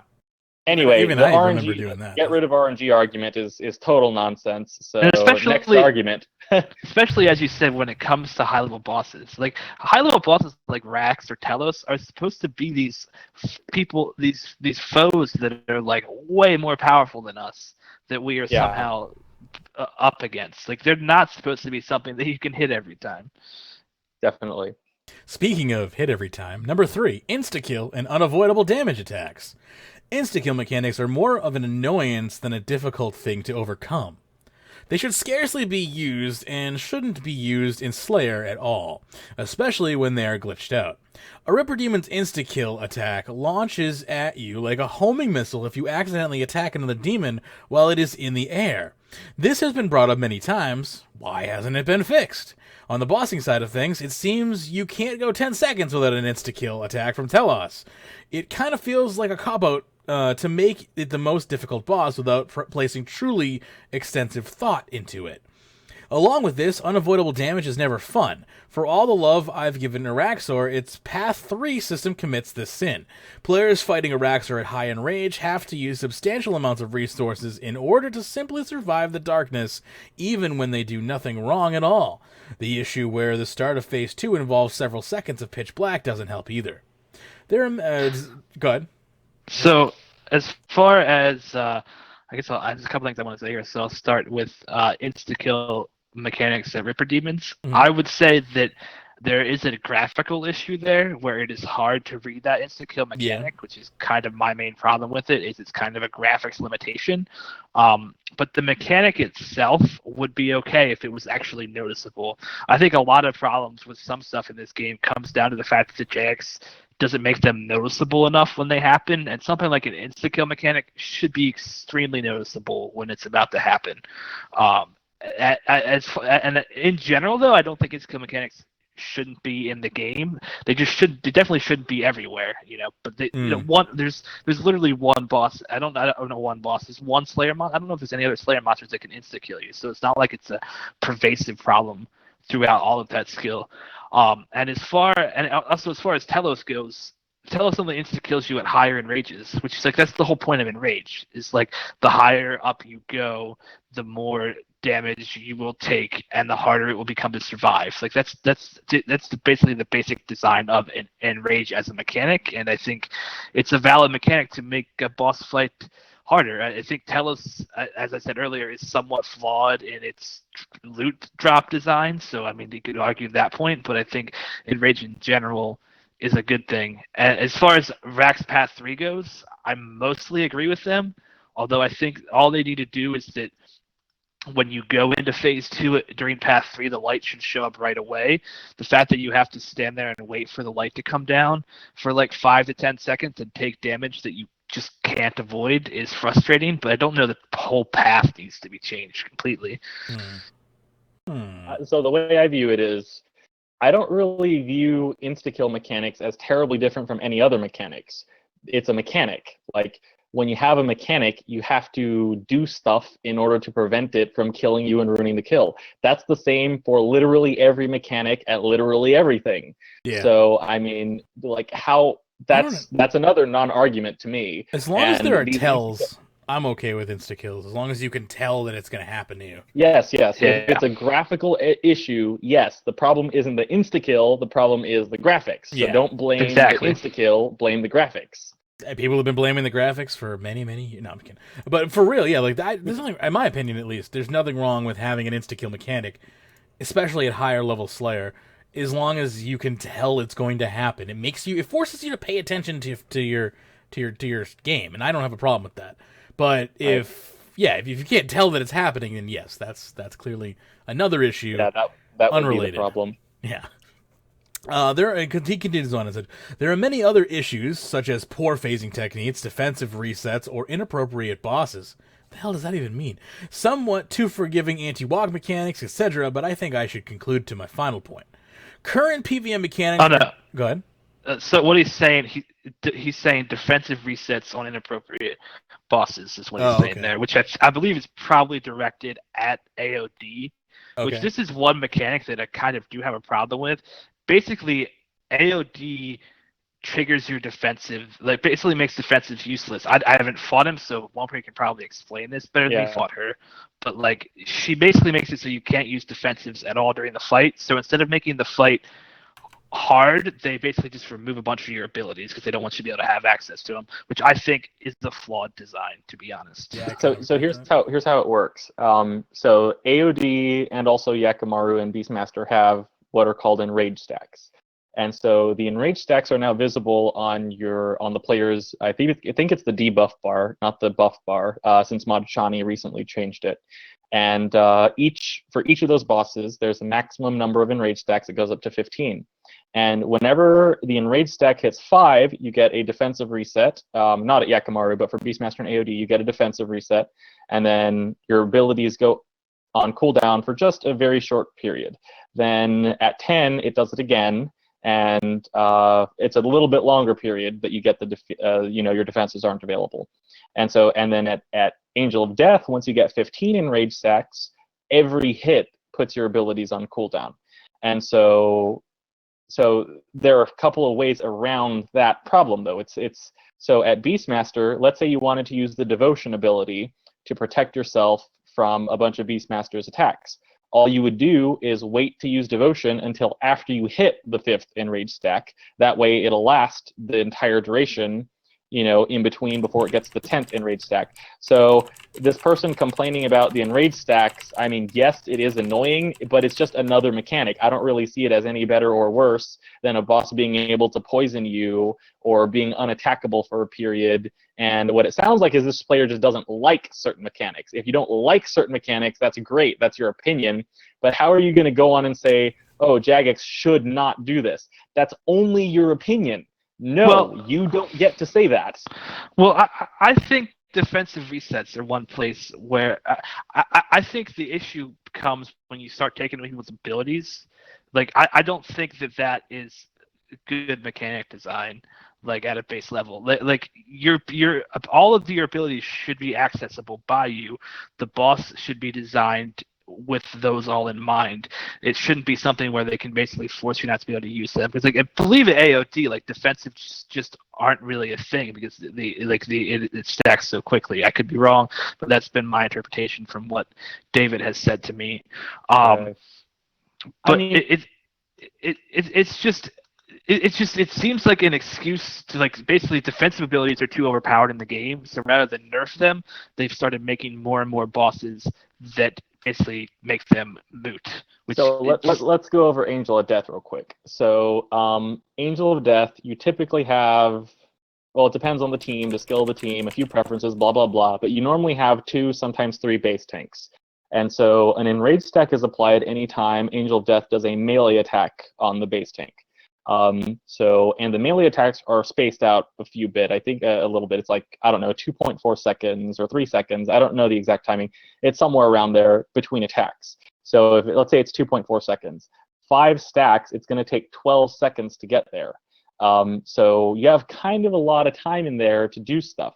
Additionally, once you get on a pretty skilled team, and this is a whole other, I guess, topic, but once you get really good at tanking, you actually don't really want to use your defenses almost ever, and you actually avoid using a shield as much as possible, and you actually avoid tank armor as much as possible. So at Angel of Death, very skilled base tanks, they maybe use a defender and generally don't use a shield and almost never use any defensives except perhaps debilitate, sometimes resonance, and reflect.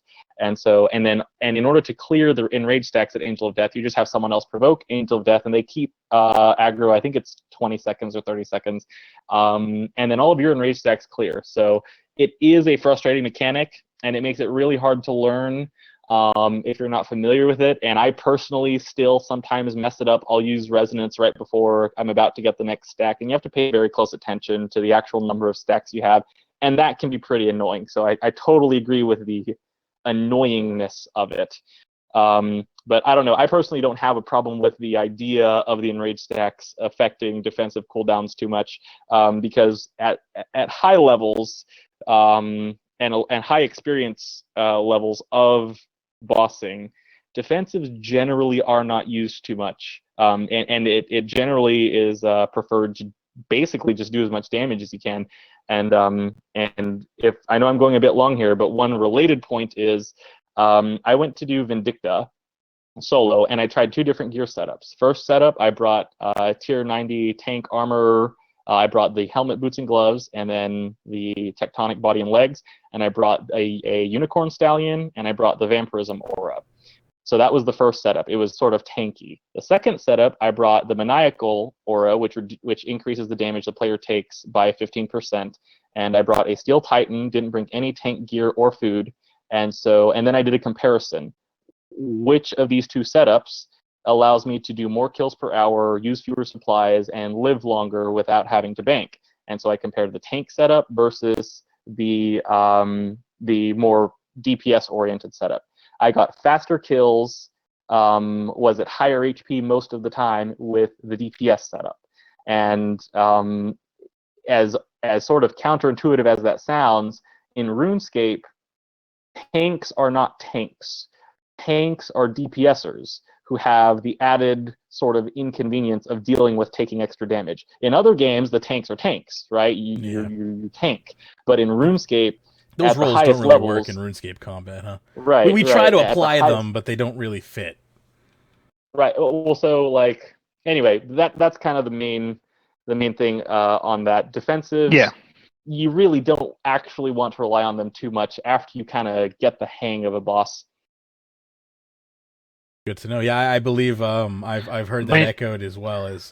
It's like you only use tank armor as long as you have to, and once you don't need it anymore, you switch away. Good. I mean, I wish Dave was here so he could talk about this because he would know better than me. But I mean, my understanding is that you use defensive so you don't have to eat, of course, which I think that's kind of like the main reason a tank uses them. And like it might not be the case now, but I know when AOD first came out, it was basically tanks were forced to bring a yak with them because of how much you had to eat just to survive. And I think that's just that's kind of changing the way combat works. Is it possible? So yeah, I mean, these days it seems like it's almost better to just out DPS the damage you take than try to absorb all the damage. Is that?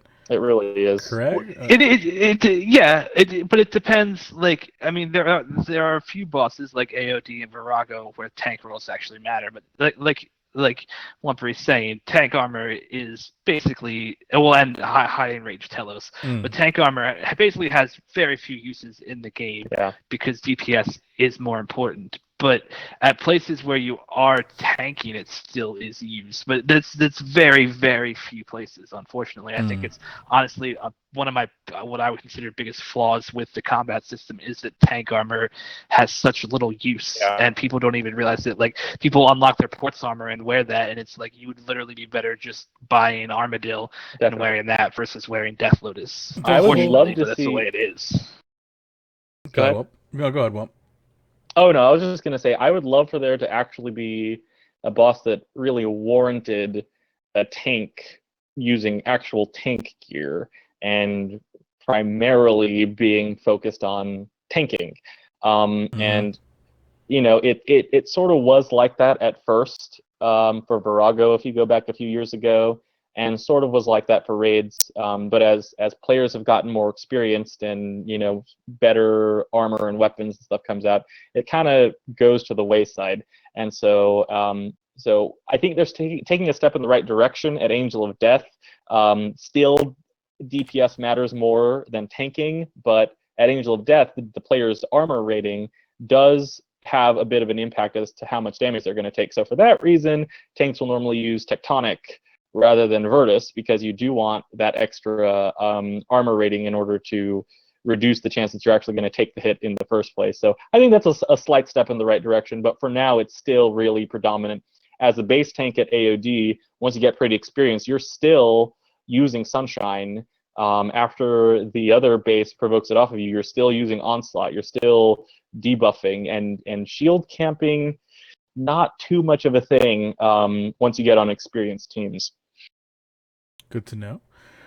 Shall I wrap up this? Well, then how are you most teams use 3 tanks, and so if you use 3 tanks, then the AOD never resets your defensives, so you always have like your debilitate or devotion on cooldown.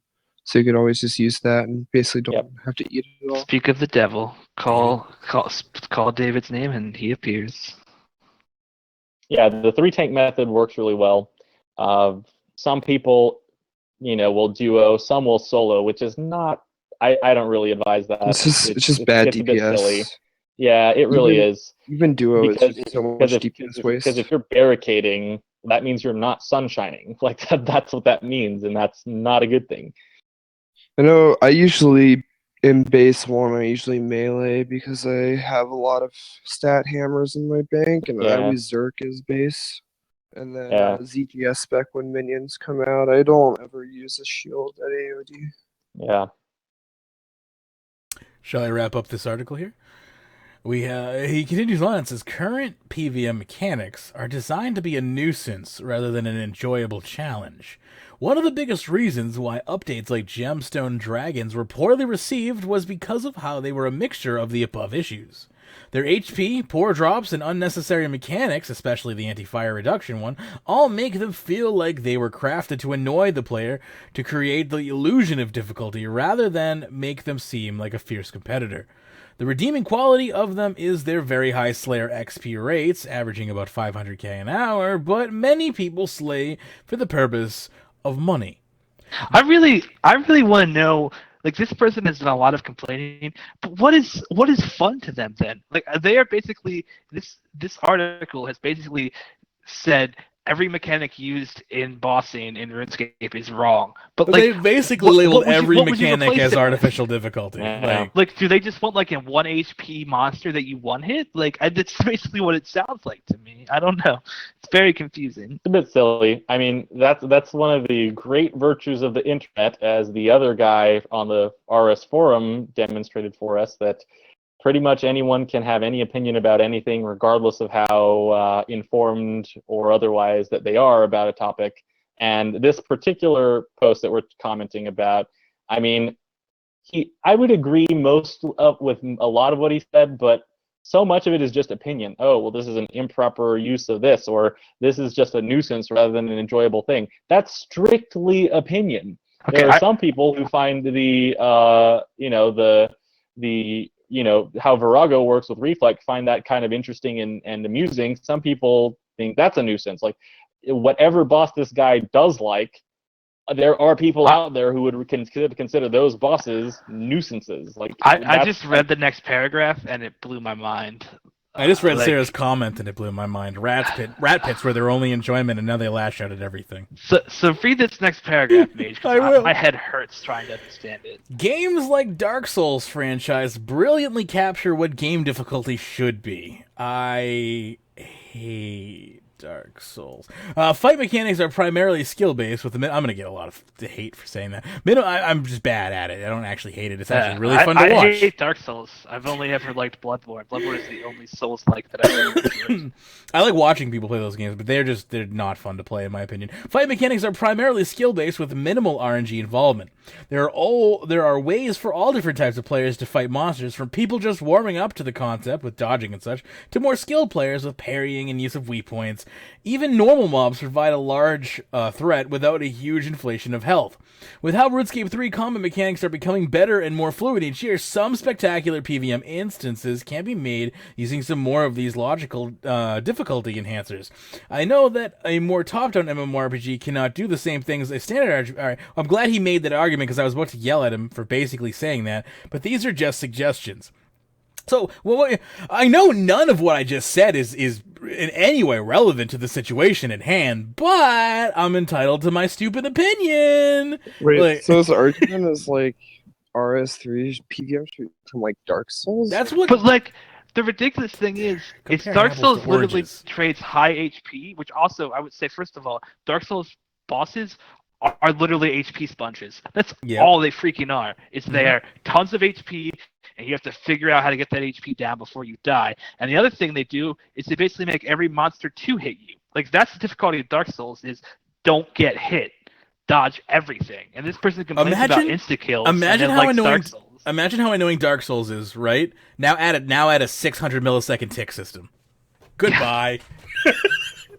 Lol. It could never happen. RuneScape is just a completely different beast. Like, you can't compare Dark Souls combat to RuneScape combat. You can't even compare Dark Souls combat to, a more responsive, like, World of Warcraft combat. It's not the same combat system at all. It's also, like, every mechanic he says he hates about RuneScape, Dark Souls does. Yeah, like, you're not wrong. Insta-kill mechanics, unavoidable attacks, affinities that are off the charts ridiculous, and I mean there are if I remember correctly, HP sponges. Yeah, HP sponges for sure.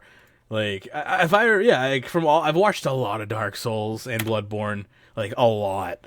And yeah, I mean I've never played the game. Actually, that's not. I played Dark Souls 1 because I watched Northern Lion a lot, and they used to play Dark Souls a lot back in the day, and I was like, he's really, really good at Dark Souls, because I was like, this game looks really fun. And like I went to play it, and I'm like, this is the hardest game ever created by anyone in existence. Which isn't necessarily true, it's just the way the combat is just unforgiving and, in my opinion, not fun. Like, RuneScape combat is way more fun than Dark Souls combat, in my opinion. And I don't even like RuneScape combat that much.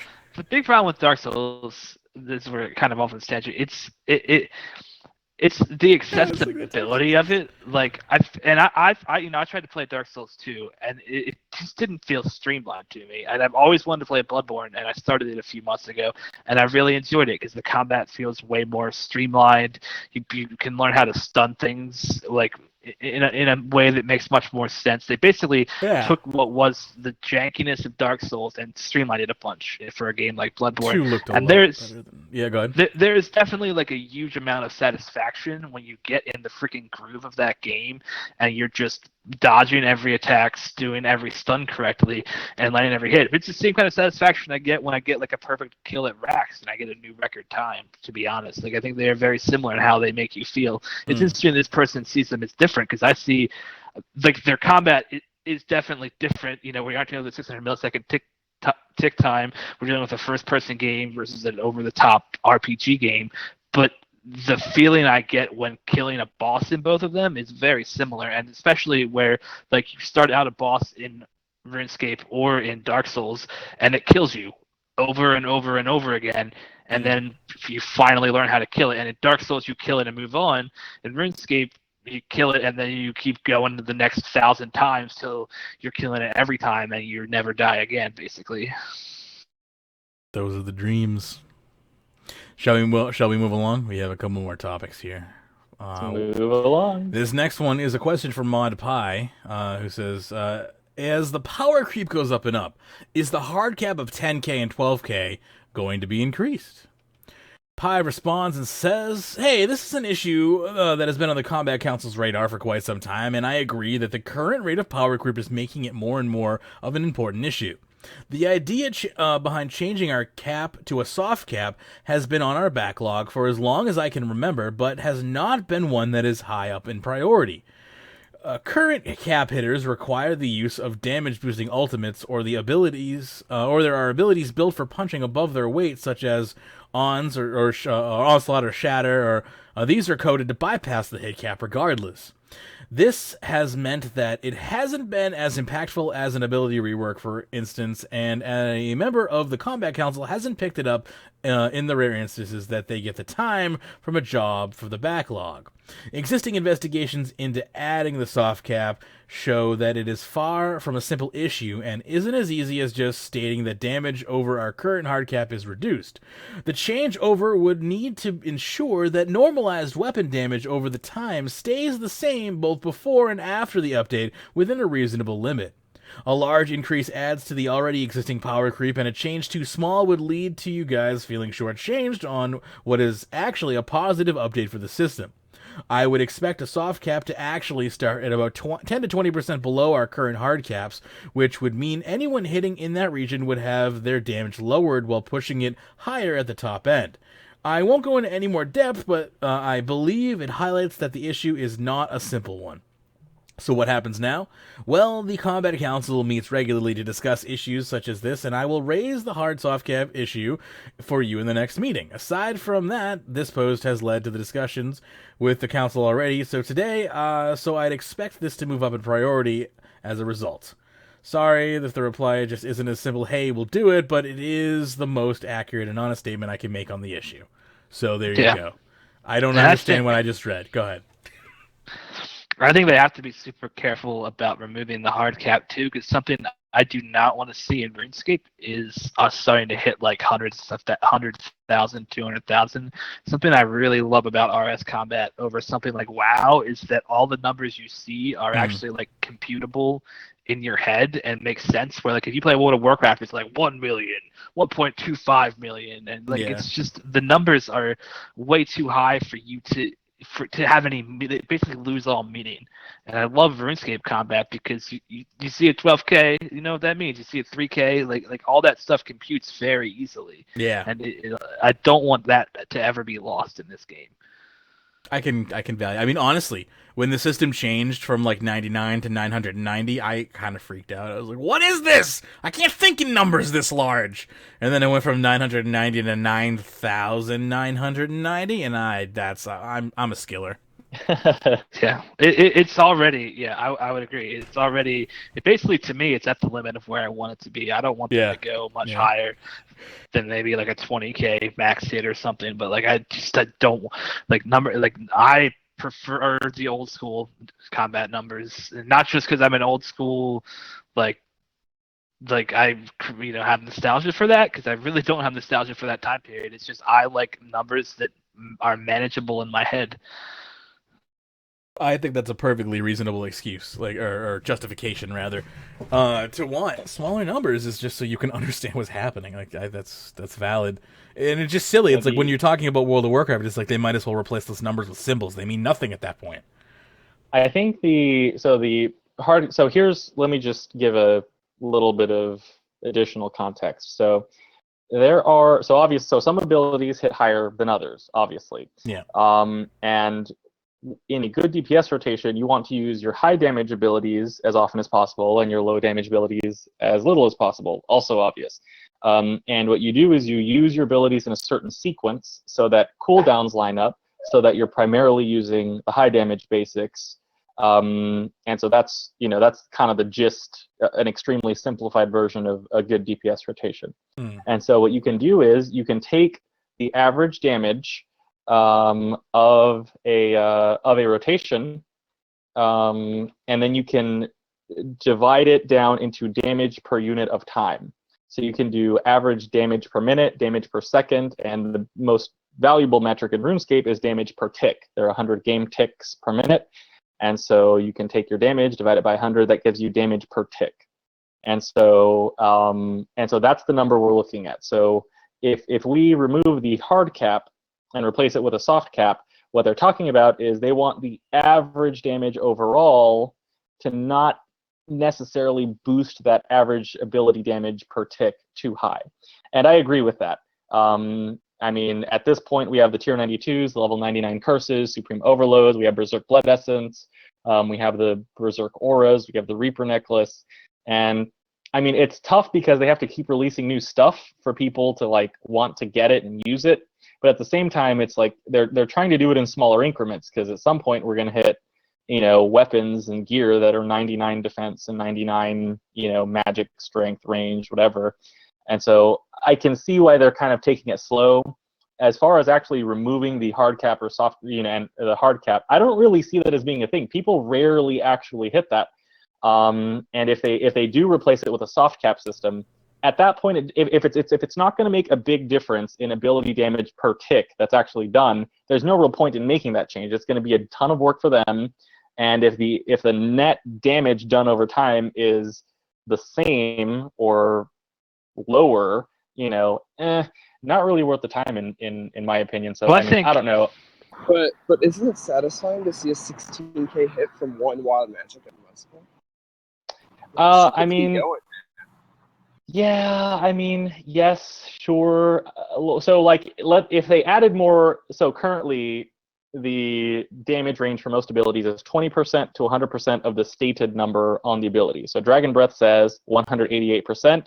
So you multiply that by 0.2, the minimum is 39.6, and 100% of 188 is still 188. So if they were to remove the hard cap, there are a few options. They could also lower the minimum hit. to like 10% or something, and that would create more RNG, and that would sort of alleviate any concerns of average ability damage per tick from going too high. But I mean, I don't really know that.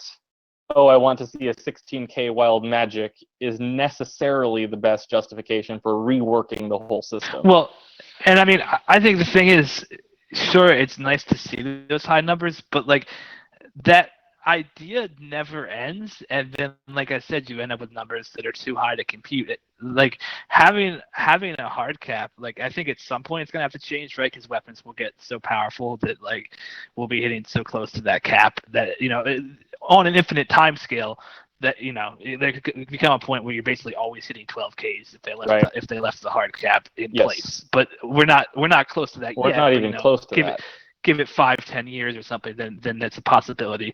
But I think that I think people just have to be happy with the feeling of hitting 12Ks or maybe slightly above if they move to a soft cap. But it's like you can always push those numbers higher, and sure, you'll like them for a week. But I don't know, it's kind of like being a drug addict or something, where like then you just want more and more and more. And is that actually healthy for the game, or in the case of drugs, for you as a person?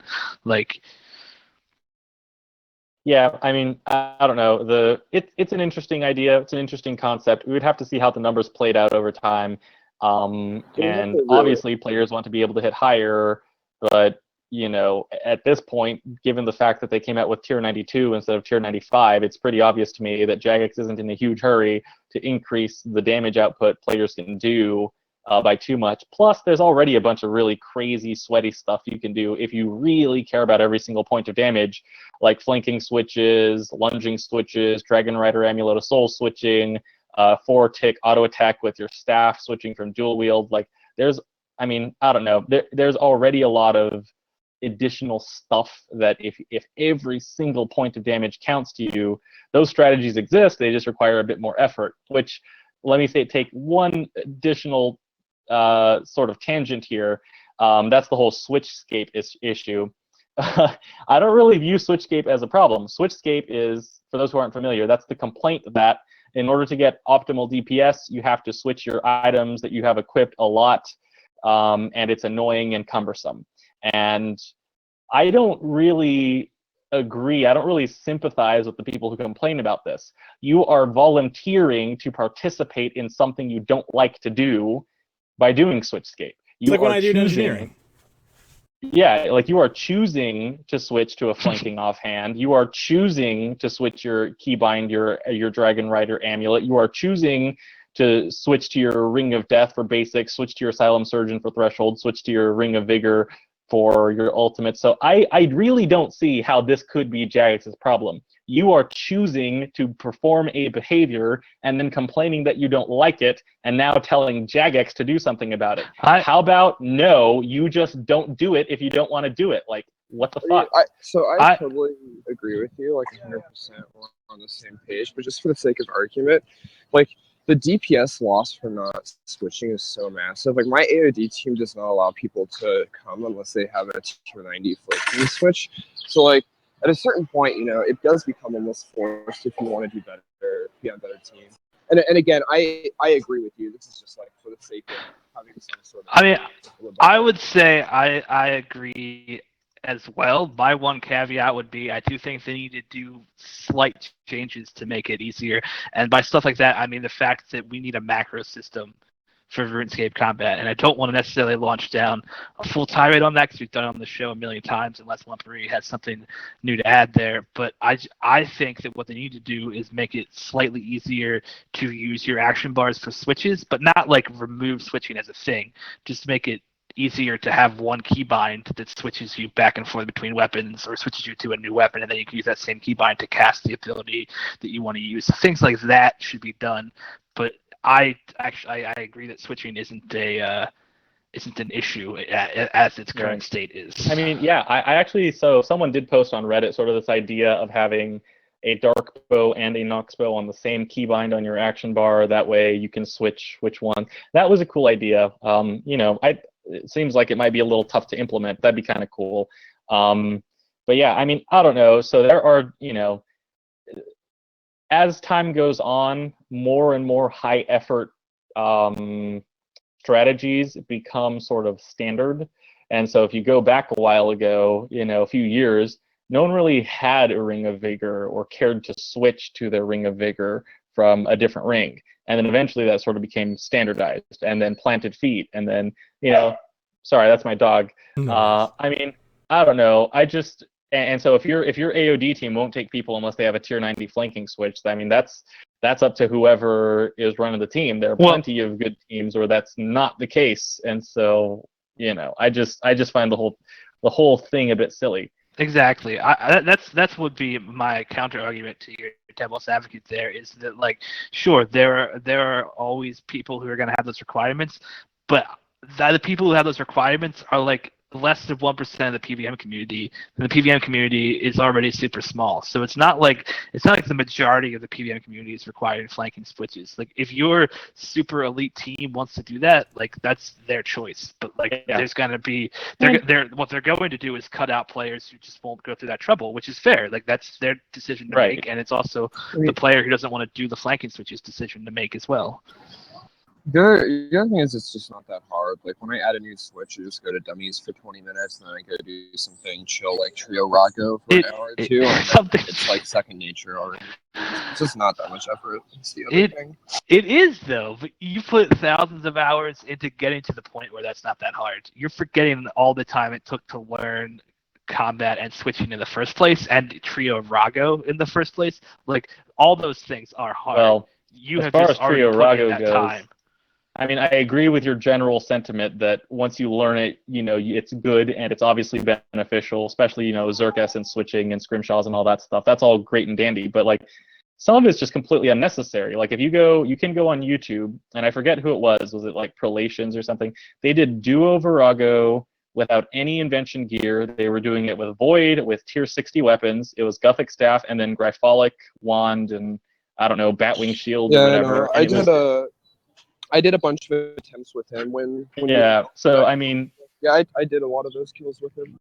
Yeah. So I mean, yes, you're 1,000% right. It is higher DPS, flat out, period, end of story. And for people who want to do it, it's worth the effort because you get the higher XP drops and the faster kills and more kills per hour and higher profit per hour, and it's higher skill, and you get to go bossing with other people who are on the same skill level as you. I totally agree with all of that, but I just don't really see it as the extent to which Switchscape is sort of the, as it's presented, the sort of norm and requirement for high-level PVM. I really don't agree with that. And so, like, for example, in my clan, so I do a lot of stuff with learners, and if anyone listening wants to go learn any bosses, I'm happy to help out. You don't have to join my clan to come learn with us. We teach people all the time, all sorts of stuff, and you don't have to join, whatever. So, and we like helping people learn. That's the whole reason I formed the clan. Yeah, but anyway, from what I've heard, your guys' teaching sessions are fantastic. So good job. Oh, thank you. Yeah, I try my best, and and sometimes we lose kills. Stuff goes south sometimes, and that's just the nature of the game when you're learning. But pretty much everyone is pretty chill about it. Yeah, I mean, I do try to get people to Ring of Vigor and Asylum Surgeon switch, Planted Feet switch. Okay, we're going to throw on our shield here. It's Reflect at Virago. We're going to use our shield, build some Adrenaline, and we're going to get back on after Reflect. And if this sounds like crazy stuff, it's really not too difficult. Come Virago, and I'll explain it. It's not too tough. But yeah, I mean, I don't know. I personally, I tried to make flanking, but I'm like 50 mil in, and all I've been getting is flanking 2s, and so I think I'm done with flanking for now. Yeah, when I staked on my stuff at the arena like a week ago, and so I'm rebuilding, and it took me 40 attempts to get flanking. It was so annoying. Oh my gosh. It was like, I think it was like 120 mil or something that I spent on it, something just absurd. But I promise it's worth it. When you start seeing those 10, 11K deep impacts, it's like, I promise it's worth it. All right, Mage, I think it's time for the last topic. Okay. Sorry, I go on and on. I know that you basically like DX and Pern checked out when you and I talk about IT right now. So yeah, I mean, I not gonna lie, I was find that pretty interesting, but I had nothing to contribute, so I was just gonna let that go as long as it was willing to go. I was gonna let that just go. All right, this is our last topic of the show. You sure you want me to go into it? Yeah, I'm excited for this topic. I love how the title has me intrigued. So this is staying on the same, subject matter here. We're still talking combat. We're still talking PVM. We're specifically talking about EOC.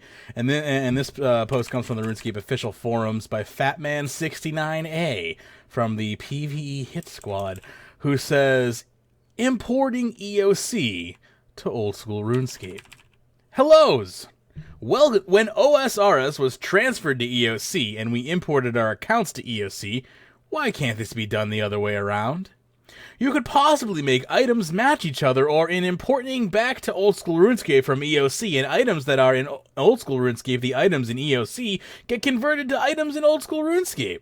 If there's any other item in EOC that is not in old school RuneScape, you can maybe stop the use of them on old school RuneScape, like we have at the moment with not being able to use members items in free to play. Yeah, just have to model all those items in old school RuneScape. Have fun with that. Wait, be right back. Yeah, no worries. The Elijahs to old school. What? Oh, yeah. I said, be right back. I got to convert my 50 Elijah's shields to old school. Oh, yeah, right. Easy money. And give people the option to keep importing and exporting their accounts back and forth, depending on the game they want to play at the time. Yeah, that sounds like a real good idea. Instead of having to start out from scratch again, I personally preferred old school RuneScape, but will not start from scratch on it again with the amount of time I've put into the current account. To be honest, EOC should have started out as old school RuneScape did when it was up and running again, but then possibly the game would have been a flop to start with barely anyone playing it, most likely. So we were forced to play a game where we weren't paying for, but we were paying for, as originally everyone was paying to play old school RuneScape. I was shattered to find out that the game was getting turned into World of Warcraft, and a lot of games the same. RuneScape was unique pre-EOC. It was relaxing, only reason I ever played it. Now EOC is button mashing, like damn with flashy icons that could possibly give the right person a fit. Revolution is nice, but you still have to mash threshold and defensive abilities when needed. Gotten used to it, yes, practically perfected it, but I still hate it. Though I love RuneScape, I really hate EOC. We never had the option to choose from the start not to play EOC. That's like the I didn't ask to be born argument. Besides quit the game altogether, we never paid to play EOC. We were forced to keep playing the game we love and not start a new account after all the hard work put into pre-EOC over 12 years. That's a hell of a long time to just throw something afterwards, which most did. Some have returned. Most haven't. Holy shit, that was written terribly. Yes. I am so confused. Also, it's called RuneScape 3, and you are playing a different version of the game that did not exist. So if you want to keep your current character, then play the current game. If you want to make a new character on a different version of the game, then go ahead and do that. I just want to just go off on a tangent about just making item trading between games a thing. It's just as David was saying, you'd basically just be able to make bank in one game and then just be able to constantly trading that. Let me just buy 50 sets of bandos and make my account old school. Yeah, right. No. Everything wrong. This person just doesn't understand how games work, apparently, but that's okay. Also, I don't understand this argument on a fundamental level. Turn on legacy combat. You can play that way. You just won't be able to kill racks. But you could do God Wars 1 that way. You could do all of Slayer that way, except for the elite Slayer mobs. But you could do basically the entire game combat in legacy combat if you really wanted to. Yeah, you would kill stuff slower. I mean, but you could do technically, you theoretically can do Virago in Legacy. That is a thing. That is possible. Sure, your teammates you can. Well, no, the whole team could do Virago in Legacy, or the whole team could do Calfight King in Legacy. And Next came out before EOC was a thing. You can Next with Legacy. I don't just. This This is another. I feel like, are you just going through picking examples that are just gonna like make me slap my forehead? Like, Yeah. Why did people write this? Welcome to the show. That's what we do. No, wait. Jeez. So, in order to prevent items from crashing in old school, all you have to do is remove free trade in the wilderness in old school, and that'll solve that problem. So, we're good. Lol. We've got a solution. That is the epitome of not learning from your mistake, and I kind of like it. Like that they would like. I like the twisted idea that they would seriously entertain that idea. Like that also. That Could you imagine? It'd be hilarious. Like we've come to the conclusion in old school RuneScape that it is best to remove free trade. Like, are you kidding me? That would be hilarious. I mean, that is basically like SNL skit material if you know RuneScape was popular enough. That is just ridiculous. They just have to add Wilderness Volcano with Bounty Hunter, and it'll fix all of the PK That's true. problems. That's true. Don't forget to include some sort of elo system so it doesn't get completely gamed or anything. I'm gonna go back real quick and I'll address Sarah's questions before we end the show here, just to end on a semi-sane note here. Sarah says, what worries me about PVM is the gap between God Wars 2 and Araxi. I'm lucky to have someone to get the comp kill, but I never would be able to do them, and I could do God Wars 2 with ease.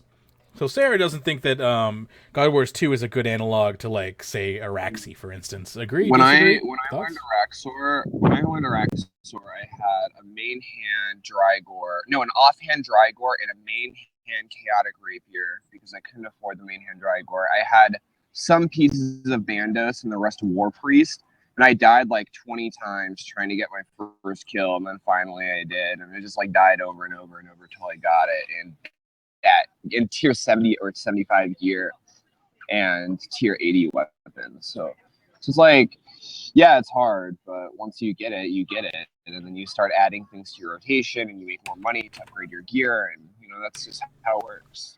No, I mean, Any similar experiences one for you, but that's kind of how I started. Was literally abysmal gear and my starting story is very similar, only it just ends very quickly. I died, and then that was the end of it. Like, I get dissuaded very easily.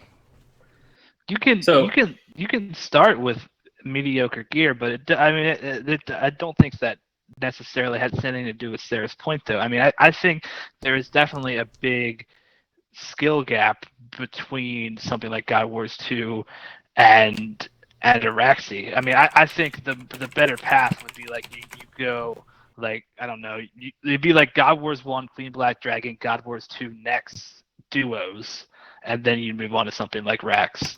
Like, that's kind of the path, and and it will be hard. Like, learning a solo boss, especially like if you, like I said, if you do like next duos, because next solo is harder than Rax solo, at least in my opinion.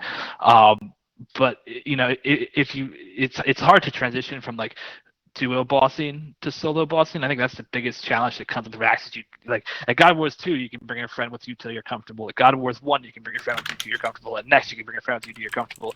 At Rax, if you bring a friend with you, the fight is twice as hard. So you can't really do that. That's true. So on the, yeah, I mean, I don't know. There's a bit of sort of preference and stuff when it comes to. Oh, okay. So I got Magebit. You just sent me a PM. I did a. You sent me a different link earlier, and so that's the one I was on. The topics document is where we stage for the show, and then the notes are where the actual show notes are. I sent you that link, so you sorry, a little behind the scenes action here. I sent you the original link in case you wanted to add links to this show, and then that's where all the links for this show that got selected. The other one is basically just like anything you want for an upcoming show, you can post there.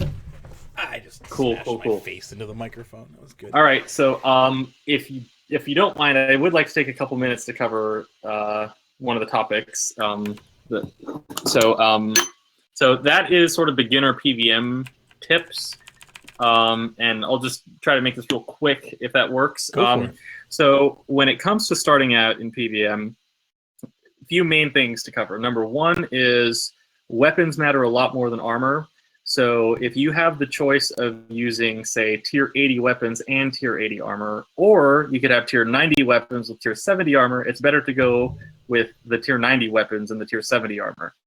And for probably almost every boss, except for maybe Rise to the Six, Yakima, and Angel of Death, you can get by on sort of learner, casual, or mass teams just wearing God Wars 1 armor and using, God Wars 2 weapons. So that would be, if for someone wanting to get into PVM for pretty much any boss, that's kind of how I would suggest going.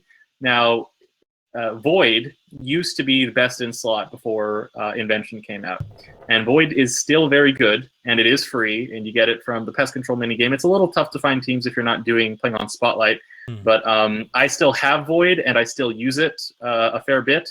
And it's not best in slot, and so a lot of people trash it like, oh, Void is so garbage now. But really, it's not. It was best in slot, and augmented stuff, if you have augmented tier 90 with biting 3 and crackling 3, that's a few percentage points higher average damage than Void is.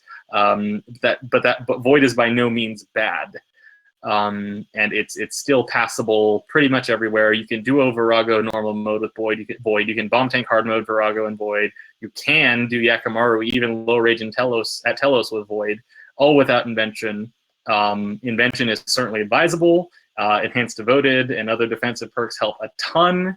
Yes, of course, higher DPS is great, but Void is still good. And another thing, if you are just getting into PVM, into sort of mid-high tier PVM, melee is the highest average damage combat style out of all the styles. It's the highest. It's also the hardest to use. So if you are getting started in group PVM, I would advise you can start out with ranged armor and weapons. I would recommend Shadow Glaives, which are, I don't know, whatever they are, 7 or 8 mil for the main hand, and same for the offhand, and then Armadillo armor. And then once you get the money, you want to upgrade your main hand to a main hand Ascension, and then later on, when you get the money, upgrade your offhand to the offhand Ascension, and that set will serve you pretty well for Beastmaster, for learning Virago. You can do pretty well at Araxor with that setup. You can do Queen Black Dragon with that. You can do God Wars 2 with that. And of course, the higher level weapons and armor help a ton, especially at Araxor. If you could use Tectonic or Serenic for the higher defense to reduce the chance that you take extra hits, that certainly helps. And then additionally, if you don't have 95 Prayer or 96 Herblore yet, you want to get those as soon as you can. They're kind of expensive, but once you have them, it sort of opens up a whole world of possibilities for for how much damage you can do, and it's a bit easier to get onto boss teams outside of learner or casual environments. And of the two, I would say overloads are probably more important if you're primarily focusing on bossing. If you're trying to go more towards Slayer, I would personally I would recommend going for Soul Split before you get overloads. And then also there are a few good boss teaching friends chats. I am a teacher in the Boss School friends chat, and there's a player by the name of Evil Lucario, incredibly helpful, incredibly professional, very, very highly skilled, and one of my teachers that I still learn from, Evil Lucario, in the Boss School friends chat. And there's also the PVMing FC. PVMing FC is, they help a lot of people. I'll just leave it there. And then there are a few others. I believe there's Teaching RS is one, and then additionally, if you're having, you can check all of these places for help getting into bosses. And then I also, in my clan, Cursed Combatants, we help people a lot. And so if you're hesitant about getting into PVM, there are places where you can go to get started. And for me, my mission ever since I came back to the game is I want to get more people into PVM. I want more people, doing Virago and getting, mauling Virago. It's so fun the first time you maul Virago, where you just smash him in the face with that hammer. The cutscene is awesome.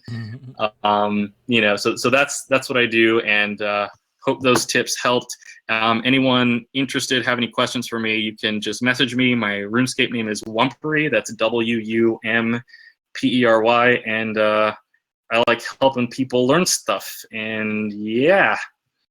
So to kind of bring it back to the way Sarah's talking though, she is someone who can do God Wars 2, she can duo next, but something like Rax basically feels out of reach for her as far as getting consistent kills. Yeah. I mean, me personally, I guess I'll say what my advice would be. Me personally, it's basically you just have to do practice mode Or, I mean, you could do regular mode, but I do practice mode. You have to do like 5 to 10 hours in practice mode and die a lot to get over that hump. I don't know if there's a better way to do it, but that's how I learned Rax. I spent 5 to 10 hours doing practice mode. I died a lot, and then once I got my first kill, I went to regular mode and never looked back. And my first 100 kills probably took 100 hours and tons of deaths. Like, it was super slow. It's just a huge time sink to get anywhere near that. So yeah, so for me, when I'm learning a boss, I go watch a couple guides, and I'm a little sometimes hesitant. Like, oh man, I remember just recently when I started getting into Telos, I watched some video guides, and I was like, what the heck is going on? This is so much information, so many special attacks, and it was just a bit chaotic. So I did the same thing. I went to practice mode, tried some kills, and then after messing around for an hour or two, I go back and I watch the guides, and now everything they're saying in the guides makes so much more sense. Like, I have first-hand experience and I have context for what's going on. I find I need pictures and stuff or video. Yeah, go ahead. No, yeah, or it's like I used to like feed off of mainly pictures, but it's like nowadays it's like if I watch a video on something and then go read a text guide, it is infinitesimally easier to comprehend for sure. Yeah, definitely. And so, the RuneScape Wiki has guides. There's YouTube guides. Junesong on YouTube has pretty solid guides. Also, Evil Lucario has pretty good guides as well. There are plenty of opportunities to learn. As far as Rax, personally, I'm not a huge fan of Rax, and for me, it's a bit kind of clunky as well. I'm pretty solid, I would say, at Virago, and I just kind of have a preference. I just like Virago, I like Beastmaster, I like Vindicta. The rest of the stuff I'm not a huge fan of, and so I haven't really spent a lot of time and effort focusing on getting really good at those. But I mean, so for generally speaking, you can use no food at any boss doing any role on an experienced team. And that includes, a Raxor, although I'm not an expert on Phase 3. I don't really do it that much. You might still end up using some food there. But, once you get the hang, it's technically, mechanically possible, to do these things. And so there's a little bit of a confidence building phase. I mean, for me, I'm not 100% solid at Telos yet, and so I still, kind of make some mistakes. It's just not getting impatient with yourself. And I think, like, solo bossing is probably the hardest part of the game to learn. Like, group bossing, you can rely on other people to cover your mistakes. Like, any group boss you go to, like, people can save your life. People can do a lot of things to cover for your mistakes. But when you go into through that spider web and you fight Rax, like, it's you versus that boss. And if somebody else is there, like I said, it's literally harder. So basically, I think that's where the big issue comes down. Like, it's just categorically way harder to solo something like Rax or solo something like Telos than it is to go do the hardest group boss in the game. Yeah. And for sure, I would definitely agree. It's like there are way more variables that you yourself have to account for in a single fight than in a multi-way fight. It's just like when you're listening to a single instrument versus a band. It's like when somebody screws up a song if they're solo, but when you're in a group of people, you can kind of screw up and get away with it because it kind of blends in with the rest of the flow. So for sure, I would definitely agree. And Araxi is kind of a unique situation because it's like there is duo Araxi, right? But that makes it twice as hard and puts way more pressure on the person trying to teach you, and yada yada yada. Right. It's like it's not a valid way. You can't like be like, well, we'll just bring someone for the first couple of times. I tried that. Yeah, and even if it didn't work. Go ahead. Even if like my big breakthrough with Rax was going with David, but it was the most frustrating hour of my life, almost. Like, I died over and over again, but it taught me the basic mechanics so that then, like Wumpery was saying earlier, then when I went and rewatched the Rax guide video, the guide actually made sense because I had seen the boss fight and experienced it, even though I had died and only made it to like Phase 3, like it made sense. But yeah, you can't be carried through Rax because Rax has the insta-kill and also because Rax does the the swiping thing that does like can do like I think it does like 8k damage at base and rage when you are duoing. It's pretty hard, yeah. You can't really survive that. You can't be carried through those hits by a person. I have a funny GIF of 2 of my clan members doing duo racks, and one of them forgets to move for the cleave, and so in the GIF he gets hit a 9900. Like he was at full HP and just dies to the cleave instantly. Like it's awesome. Another kind of tip for learners and people who are kind of getting into bossing, first is you can't be too hard on yourself. Like you're learning something, if you're new at it, you're not gonna instantly be amazing at it, and so I have people who like, oh, I tried Virago and I died on the first kill, and so I'm just bad. I'm bad at PVM, I'm bad at the game, I'm just never gonna go Virago. Well, that's not really, if you just if the whole human race gave up on something just because they didn't get it right the first time, we probably wouldn't have a population of 7 billion people, because people wouldn't have gone on dates and gotten married and had kids and stuff. Like the species would have died out if everyone just gave up on the first try. Because I mean, thank God the human race is not mostly like me then. So just give it a shot, and and most people, well, maybe not most, many people who would teach you are normally pretty understanding. They know you're learning. At least for me and the people I interact with, whenever we take a learner, we expect that they're going to make mistakes.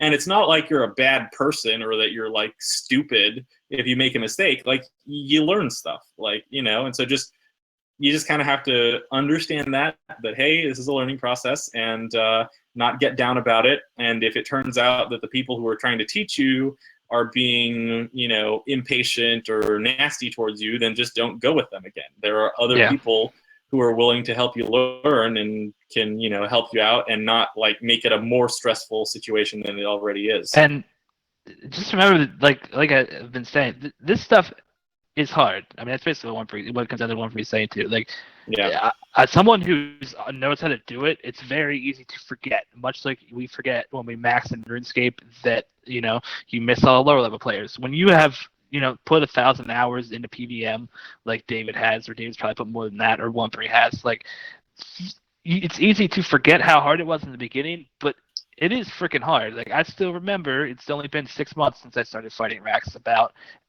It was hell. Like, it was super frustrating. It was hard, but you also have to remember, like, it's going to be you're killing one of the top 3 hardest things to do in the game is to kill racks. Like that is just what it breaks down to. So like you're gonna have that struggle. Yeah, and I actually quite enjoy sort of the the different challenges of it. And I remember when I first formed my clan forever ago, I wanted to help people learn how to kill bosses, and all I knew how to do at the time was King Black Dragon, Cowfight Queen, and God Wars 1. And so I would just go to those all the time. And then eventually, when I started doing more Cowfight King, I started teaching people how to do Cowfight King all the time. And I remember some of those early kills, even when I was teaching people, just how comparatively, relatively bad I was. I'm a lot better at it now. And, it's a learning process. And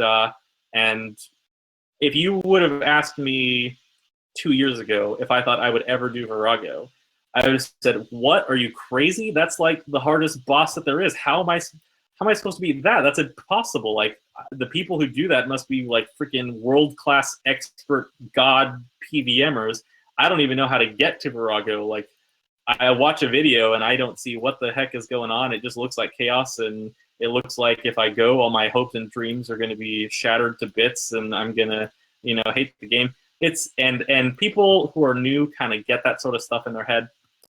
As long as you approach it calmly, and you understand that you're learning, and you have someone willing to kind of help coach you through it, it's nowhere near as hard, nowhere near as intimidating as it really seems. And that includes bomb tank in hard mode or base tank at Yakamaru and stuff.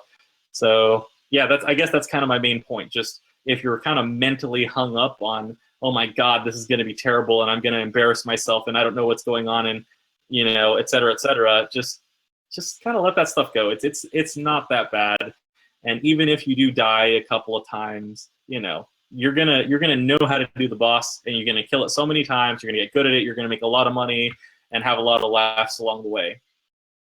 And also, I do want to add something that Killer Bunny is talking about in YouTube chat is our clan Kill, Steal, and Chill, which Mage is in. I mean, a bunch of the co-hosts are in.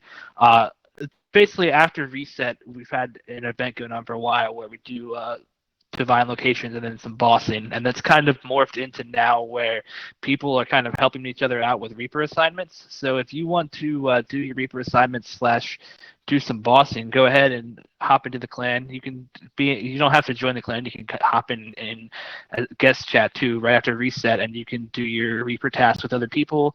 It's usually God Wars 2 stuff, things like that. You know, they'll do God Wars 1 together too. So if you just want a place for some simple group bossing, that is also another place to go. And also, I would say, like, you know, if you're really struggling with racks and you just hate the learning process, it could just be that solo bossing isn't your thing. And I mean, that's like a totally fine and valid thing to be. Maybe what you need to do is join Wumpery's clan and start doing stuff like Virago instead, because that, you know, that has a less of a failure rate. Like I said, in a group, it's easier to have someone compensate for you. So, you know, maybe that's more your speed. And there's nothing wrong with not wanting to kill Araxi or not. You know, that's totally legitimate if you don't want to do that kind of stuff. I mean, if you're going for comp, it kind of sucks because then you have to. But you know, other than that, don't feel like, you know, you're not a lesser of a person if you don't want to. Right. If you don't want to kill one of the hardest bosses in the game, like to each their own. Definitely. I don't really do much Rex, and actually, I think I might as well also jump in and hang out in your clan chat a little bit. And maybe help out with some Reaper casts. I'm always like, you know, I don't personally like doing Greg tasks, so if I can jump in and one of your guys wants to jump in with me, then that'd be cool.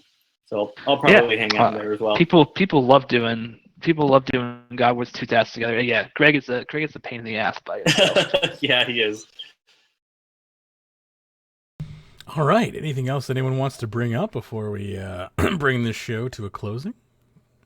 I'll just. Go ahead, Wumpery. I was just gonna say I can talk forever, so I'll just be done. I appreciate you guys having me on the show. Yeah, this was a lot of fun. We hope to have you back. I think it went very well, despite all the technical problems that we ran into that were out of our control. I thought this went very smoothly, and I hope you did as well. I hope we can make you a regular. That'd be fun.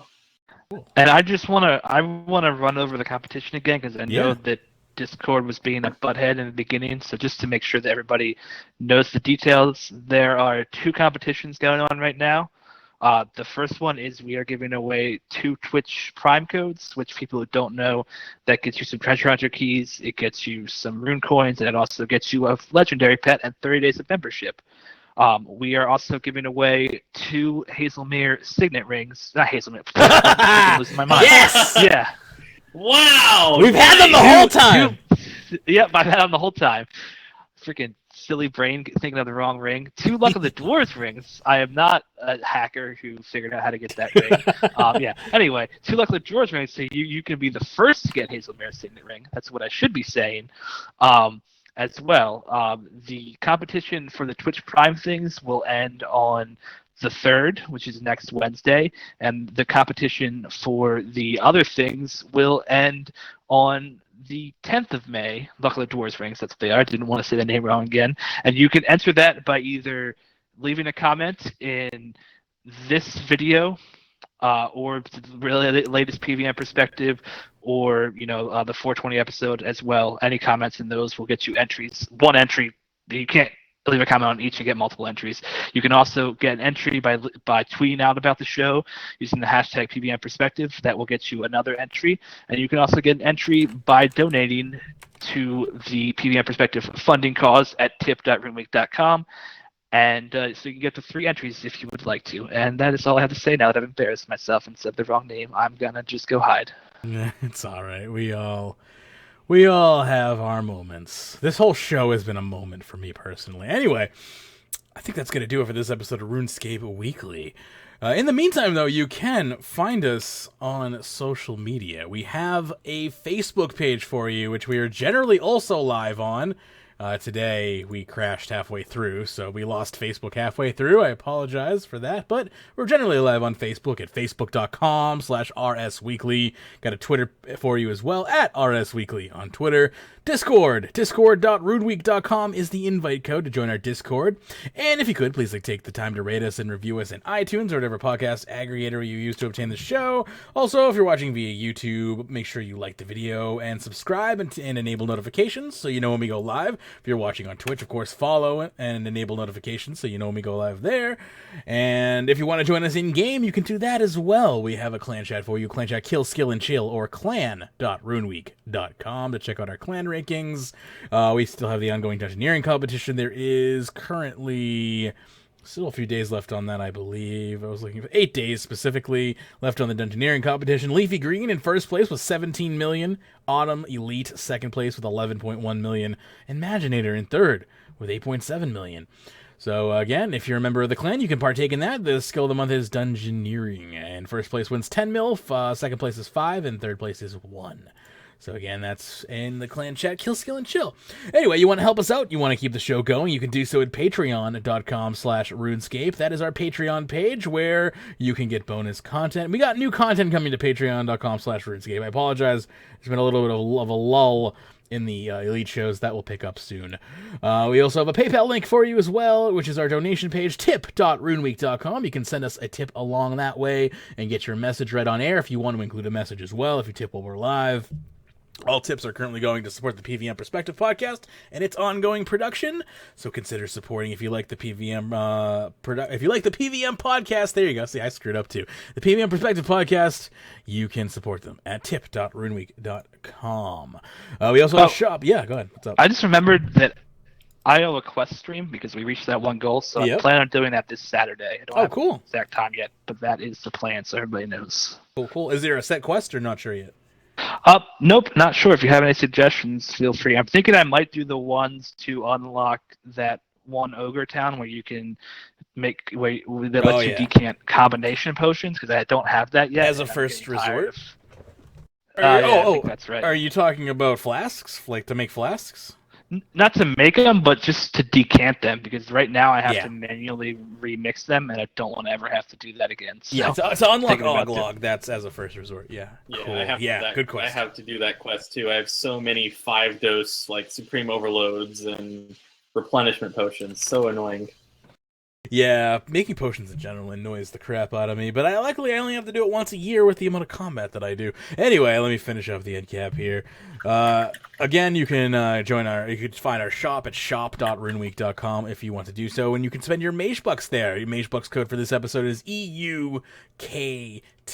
That's EUKT. You can use that, and you can redeem those Magebucks and spend them in the shop. Get past seasons of RuneScape Weekly. You can change skilling stream topics. You can commission videos and live streams. All sorts of stuff you can do. Shop.runeweek.com.